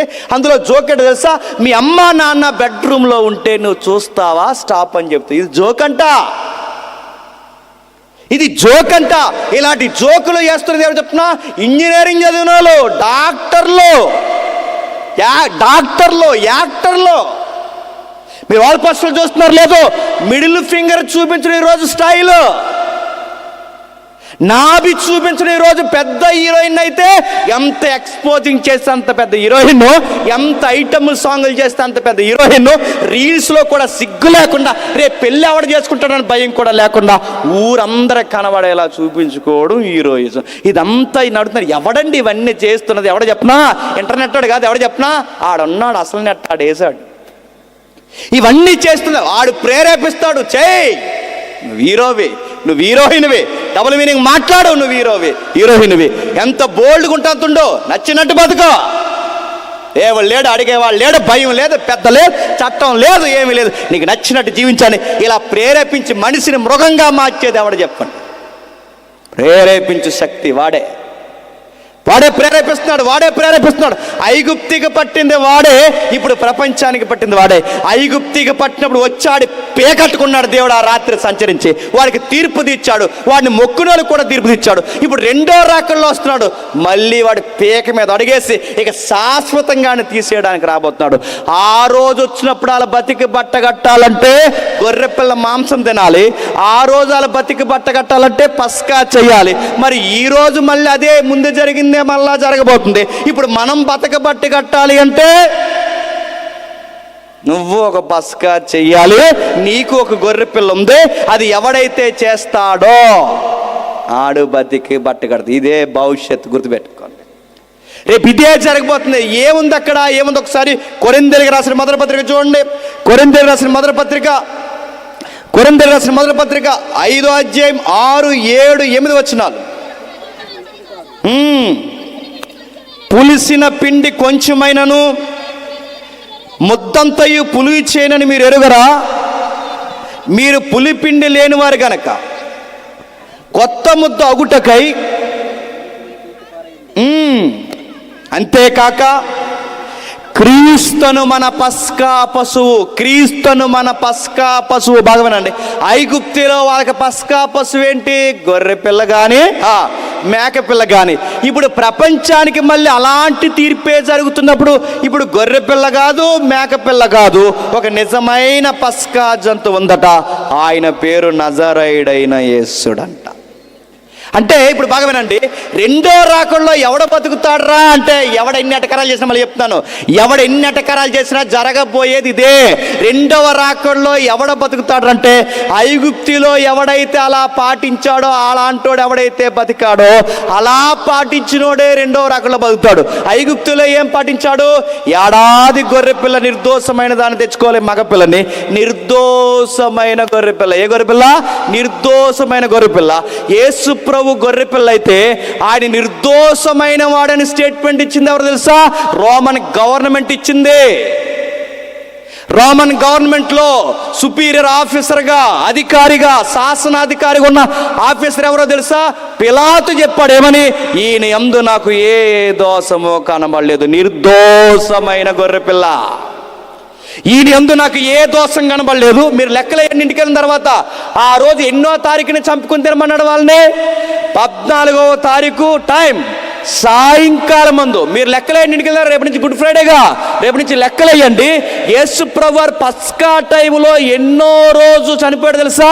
14వ రోజు. 14వ రోజు ఏ టైంలో చనిపోయాడు తెలుసా? సువార్తల్లో ఉంది, సాయంకాలం 3 గంటలకి. ఈయనే నీ రెండో రాకల్లో నేను కాపాడే, నీ కొరకు బలైన లోక పాపాలను మోసుకొని పోవు దేవుని గొర్రెపిల్ల. ఈయన నమ్ము. ఏది జరిగిందో మరి చెప్తున్నాడు దేవుడు. బాగమేనండి, తన భక్తులకి చెప్పకుండా ఏది చేయడట. అంటే ముందు జరిగింది, దాన్ని ఎవడైతే పట్టుకుంటాడో, బాగా వినాలి, అది ఎవడైతే అంచనా వేస్తాడో రేపేం జరగబోతుందో ప్రపంచ ముగింపు ముందే మనం చెప్పండి. చిన్న మంద పసిగట్టేస్తుందట. ఆ చిన్న మంద ఎవరు తెలుసా? సంఘం. సంఘానికి తెలిసిపోద్దట. బయటకు వచ్చిన తర్వాత కనబడ్డాడండో బాబా, బయటకు వచ్చిన తర్వాత వినబడ్డాడండో. సంఘం ఏం చేస్తారు? అంచనా వేస్తుంది. ఇదిగో సైన్ గుర్తులు చెప్తున్నాడు చూడండి. 14వ రోజు సాయంత్రం అని చనిపోయాడు.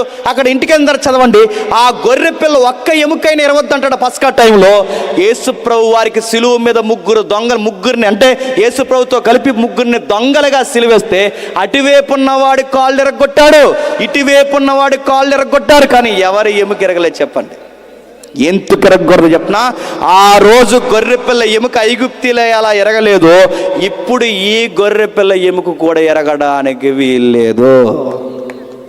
మీరు ఎక్కడ చూడండి అంటే ముందు జరిగిందే చెప్పండి, మళ్ళీ జరగబోతుంది, ముందు జరిగిందే మళ్ళీ జరగబోతుంది. ఇప్పుడు ఏం చేయాలి మనం? ఏం చేయడం ఏంటి? వాళ్ళు ఎలాగైతే భుజించారో చెప్పాలి, మనము కూడా గొర్రె పిల్లని కుటుంబ సమేతంగా భుజించినోడే బతుకుతాడట. ఇప్పుడు చెప్పండి, యేసు ప్రభుని భుజించాలంటే ఎలా భుజిస్తావు? ఆయన చేతి నెత్తవా? ఎలా భుజిస్తావు? ఇప్పుడు ఆయన శరీరం రొట్టెగా మారింది, ఆయన రక్తము ద్రాక్ష రసంగా మారింది.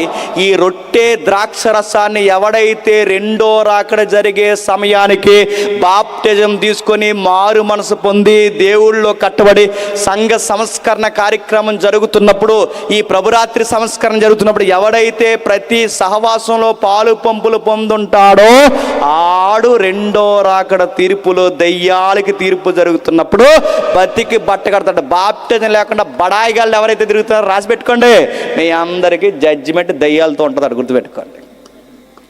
ఎవరికైతే బాప్టిజాలు లేవో, ఎవడైతే రొట్టె విరవట్లేదో, ఎవడైతే ద్రాక్షరసానికి దూరంగా ఉన్నాడో, బాగా వినండి, మరణ దూత వదలదట. ఆ రోజు నిలువు కమ్మికి అడ్డు కమ్మికి రక్తం రాసి వెనక్కి నిలబడకపోతే మీకు బతుకు లేదన్నాడు. ఇప్పుడు యేసు రక్తంలోకి రాబోతే ఫ్యూచర్ లేదురా అయ్యా, భవిష్యత్తు లేదు. చాలామంది అంటున్నారు యేసుప్రభు నమ్ముకుంటే చంపేస్తాడా, యేసుప్రభు నమ్ముకుంటే చంపేస్తాడంటే యేసుప్రభు చంపాడు అయ్యా. నువ్వు చేసిన పనికి మాలిన పనికి నిన్ను లేపుకుపోవడానికి మీ బామ్మర్ది ఉన్నాడు ఒకడు, ఆడి పేరు చెప్పండి, సాతాను గాడు. ఆడు వస్తాడు, వాడికిని వాని దూతలకి ఏర్పాటు చేయబడిన ఒక ప్రాంతం ఉందంట, దాని పేరు చెప్పండి, నరకం.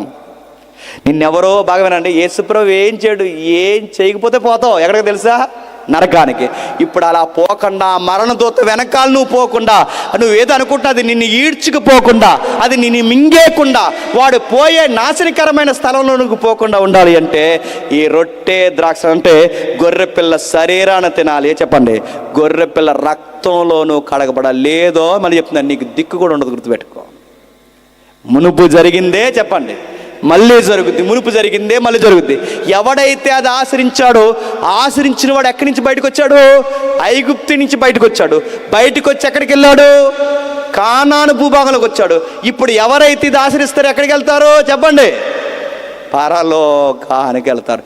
ఇవన్నీ మీకు విచిత్రంగా అనిపించవచ్చు, కానీ ఇది చరిత్ర. ఇది మీకు విచిత్రంగా అనిపించవచ్చు, కానీ జరిగిన చరిత్ర, జరగబోయే చరిత్ర, ఇది జరగబోతున్న భవిష్యత్తు, ప్రపంచ భవిష్యత్తు చరిత్ర. ఇవి అంచనేసారు ఎవరో తెలిసినా? ఈ మేధావులు, బైబిల్ పండితులు అందరూ అంచనేసి ఈ గుర్తులన్నీ చూసి ఇవన్నిటిని బట్టి చెప్పారు, ఈ ప్రపంచం ఈ పనులన్నీ చూస్తుంటే అర్థమవుతుంది త్వరలోనే అంతరించబోతుంది. దేవుడు వచ్చి ఏం చేస్తాడంటే దుష్టుడికి తీర్పు తీరుస్తాడు. దుష్టుడికి తీర్పు తీర్చడమే కాదు, ఆ దుష్టుడిని అనుసరించిన దుష్టులందరికీ చెప్పండి తీర్పు తీరుస్తాడు. మేళతాళం సంగతి చూస్తాడు, తాగినోడు సంగతి చూస్తాడు, భయంకరమైన పనులు చేసినోడు సంగతి చూస్తాడు, అందరి సంగతి చూస్తాడు. ఎందుకు ఎలా చేసావంటే నువ్వు దేవుడి పేరు మీద చేసినా, నీ పేరు మీద చేసినా, ఆడిని ప్రేరేపించింది అదే, నిన్ను ప్రేరేపించింది అదే. నీ అందరికీ ఒక నియమం పెట్టారు, మీ బుర్రకి ఎక్కలేదురా అని అడుగుతాడు. ఏం పెట్టా ప్రభు అంటే అపోస్తుల కార్యం. ఒక్కసారి చూడండి, ముగించేద్దాం. అపోస్తుల కార్యములు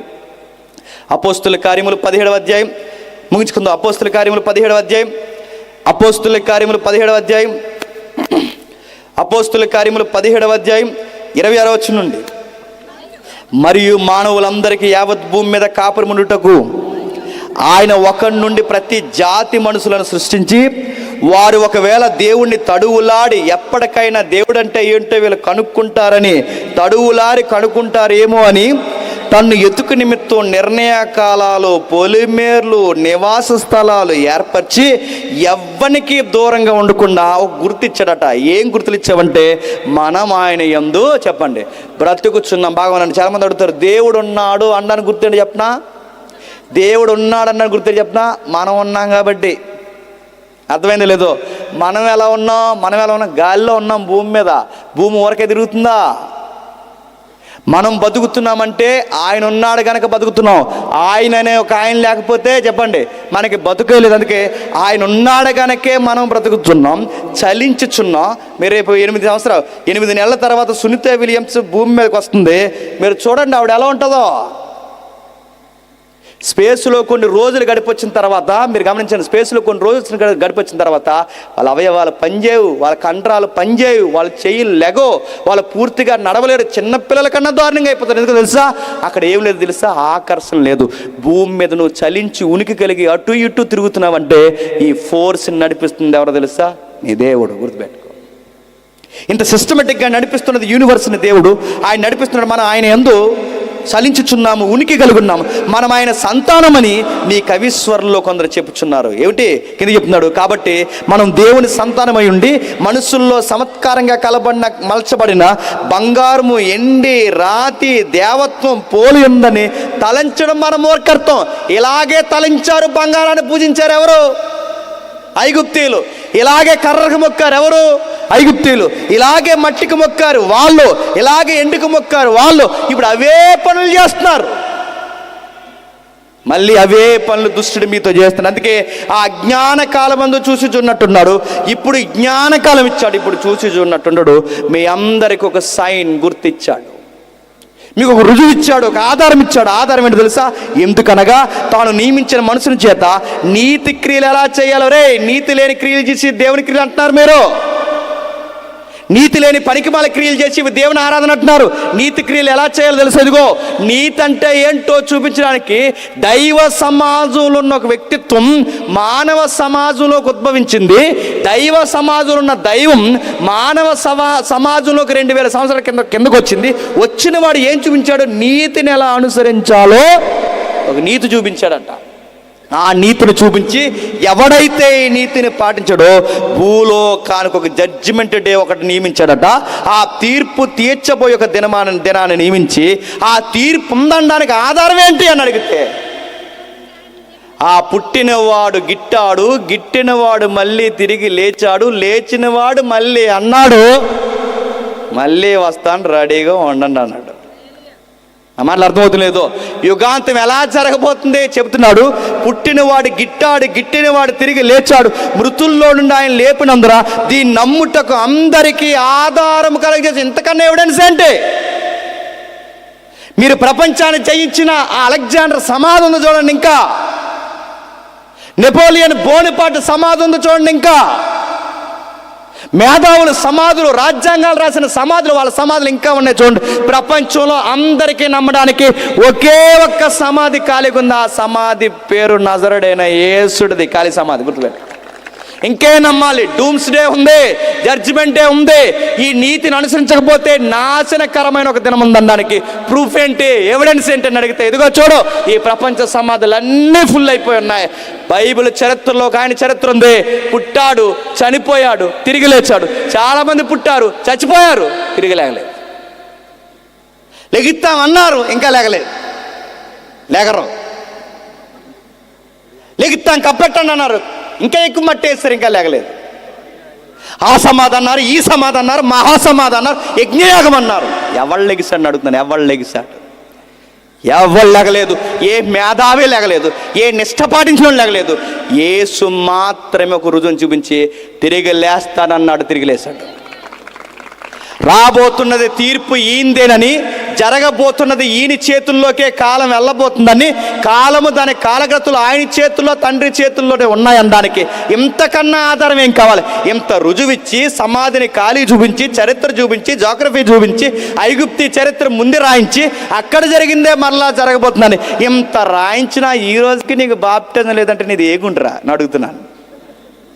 ఇంత చరిత్ర నీ కళ్ళ ముందు ఉన్న నీకు ఎంత ధైర్యం? అది రాతి గుండా, ఏ గుండె? ఈ ముఖానికి ఇంకా బాప్టిజం లేదు, ఇంకా రొట్టె లేదు, ద్రాక్షరసం లేదు, ఒక సహవాసం లేదు. ఇలాంటి సభల్లో నీకు పాలు పంపులు లేదు. ఏ ధైర్యంతో బతుకుతున్నా చెప్తున్నాను. 2 చక్రాలు వేసుకుని రోడ్డు మీద తిరుగుతున్నావు, 10 చక్రాలు వేసుకుని వస్తుంది ఎదరా. ఎలా ధైర్యంగా తిరుగుతున్నావు, నడుతున్నావు. ఈరోజు పెద్ద కారణాలు అవసరం లేదు చచ్చిపోవడానికి. డీజే సౌండ్ ఎక్కువైతే చచ్చిపోతున్నాం తెలుసా? తెలుగు డీజే సౌండ్లో చచ్చిపోయి తెలుసా? డీజే సౌండ్కి దాడ్డా దాడ్డా దాడ్డా అయిపోయాడు అంతే. డీజే సౌండ్కి చచ్చిపోతున్నారు, నీళ్ళు ఎక్కువ తాగితే చచ్చిపోతున్నారు, డ్యాన్సులు ఎక్కువ చచ్చిపోతున్నారు, పాటలు పాడుతూ చచ్చిపోతున్నారు.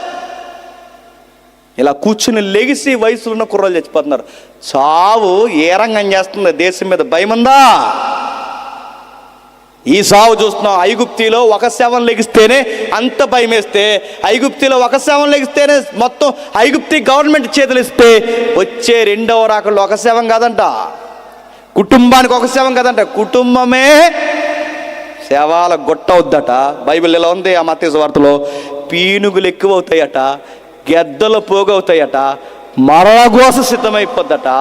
ఆ టైంలో ఇప్పుడు నాకు మారు మనసు వస్తుందంటే ప్రభు అంటాడు, ఎవడరా నువ్వు అని అడుగుతాడు. గుర్తుపెట్టుకోండి. నీకు చరిత్ర రాయించి నీతిని ప్రకటించి ఇలాంటి ఎవరైతే యవనస్తులు ఎంప్లాయీస్ ఉన్నారో వాళ్ళందరినీ పోగేసి నీ బుర్రకెక్కదని ఇలాంటి వాడిని ఒకరిని పిలిచి ఆడు సొక్కా దింపుకునేలాగా అరిసి అందరితో తిట్టించుకుని ఇంత ప్రసంగం చెప్పినా నీకు ఇంకా మార్పు రాలేదంటే నేనేం చేయాలరా నా రోజు అడగడనుకుంటున్నావా? ఇంత ఖర్చు చేసి ఇంత పెట్టుబడులు పెట్టి రూపాయి దాచుకుంటే వాళ్ళ పిల్ల పాపలకో ఓ చొక్కావో పలకో రాదా? ఇదంతా రూపాయి ఖర్చు పెట్టారంటే మీరు గుర్తుపెట్టుకోండి, మీరు మారిపోయిన ఫలం ఏమవుతండి? నిజమైన సహకార జాబితాలు ఈ సభకి సహకరించిన ప్రతి ఒక్కరి పేరు నమోదు చేయబడతాది. గొర్రె పిల్ల రాకడ సమయంలో గొర్రె పిల్లగా కాదు, కొదమ సింహంగా రాబోతున్న టైంలో ఆయన సహవాసంలో ఉన్నవారు ఎత్తబడతారు. ఆయన సహవాసం లేకుండా, బాప్టిజం లేకుండా డ్రమ్ము కొడతారు. చూసారు డ్రమ్ము? ఈ డ్రమ్ము కొట్టే బ్యాచ్ అందరికి ప్రకటన గ్రంథం ఉంది. డ్రమ్ము కొడతారంటే ఇంకా డ్రమ్ము పని చేయదు. ఇంకా రోజు డ్రమ్ము కొట్టి తీసిపోయాడు, ఎవడరా నువ్వు అని అడుగుతాడు. గుర్తుపెట్టుకోండి. మారండి. బాప్టిజాలు లేకపోతే బాప్టిజాలు తీసుకోండి. రేపు ఆదివారం అనే ఒక ముఖ్యమైన పునరుద్ధానం దినం వచ్చేసరికి చర్చికి పోవాలని, పాలు పంపులు పొందాలని ఒక బాధ్యత నేర్చుకుని. ఎందుకంటే ఇక చూస్తుంటే పరిస్థితులు అర్థమైపోతున్నాయి. ఇక ఈ ప్రపంచానికి ఎక్కువ రోజులు ఉన్నట్టుగా ఏమీ.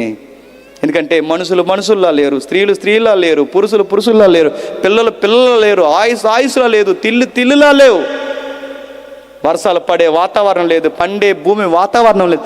ఇవన్నీ ఎక్కడికి? ఈ గొడవలు, ఈ యుద్ధాలు, ఈ సంస్కృతి, ఈ ప్రకృతి విలయాలు ఇవన్నీ ఒక వేపుకు ప్రయాణం చేస్తున్నట్టు అనిపిస్తున్నాయి. ఇవన్నీ ఎక్కడికి ప్రయాణం చేస్తున్నాయి అంటే ఈ ప్రయాణం అంతా ఎక్కడికి ప్రయాణం తెలుసా? యేసుని ఎదుర్కోవడానికి ప్రయాణం చేస్తున్నాయి. గుర్తుపెట్టుకోండి. ప్రభువుని ఎదుర్కోవడానికి, నాశనం అంతా ప్రభుని ఎదుర్కోవడానికి ప్రయాణం చేస్తుంది. ఆ ప్రయాణంలో సంఘం ఉన్నావు. ఐగుప్తిలో సంఘం కలిస్తే ఐగుప్తిని కూడా చంపుతానన్నాడు. జలప్రలయంలో సంఘం కలిస్తే సంఘాన్ని కూడా తీసి ఒక కుటుంబాన్ని పక్క తీశాడు. ఇప్పుడు సంఘం మళ్ళీ లోకంతో జబర్దస్తి సోలు, ఆ సోలు, ఈ సింగింగ్లు అంటే కలిసిన ప్రతి సంఘం పేరు చూద్దాను. మరి చెప్తున్నాను, 2 3 కాదు, ఉన్న 2 ఖచ్చితంగా ఉండండి. లేఖనం ఎలా ఉందో అలా బ్రతకండి. చిన్న పాస్టర్ గారా, యూట్యూబ్ పాస్టరా, పెద్ద పాస్టర్ కాదు, సత్యం చెప్పే పాస్టరా కాదా అది చూడండి. బతుకు ఫలభరితం అవుద్ది. దేవుడు మిమ్మల్ని ఆశీర్వదిస్తాడు. మీరు ఫ్యాన్ ఫాలోయింగ్ ఇచ్చి జేమ్స్ గారితో పొడిదిగానంటే జేమ్స్ నువ్వు ఎవడరా నువ్వు అని అడుగుతాడు ఆ రోజు పరలోకంలో. గుర్తుపెట్టుకోండి. నీకు జేమ్స్ గ్యారంటీ కాదు, జేమ్స్ ఫోటో గ్యారంటీ కాదు, నీకు సత్యమే గ్యారంటీ. ఆ సత్యాన్ని ఎవడైతే నమ్మి అనుసరిస్తాడో మునుపు జరిగిందే చెప్పండి, మళ్ళీ జరగబోతుంది. మారు మనసు పొందు, బాప్టిజం తీసుకో, రొట్టె ద్రాక్షరసంలో పాల్గొని నిజమైన పస్కా ఆచరణ ఎప్పుడైతే జరిగిస్తావో దేవుడు నిన్ను బతికి బట్టగట్టే రక్షణలో నిలబెడతాడు. దేవుడు నిన్ను ఆశీర్వదించును గాక. Amen, amen, amen.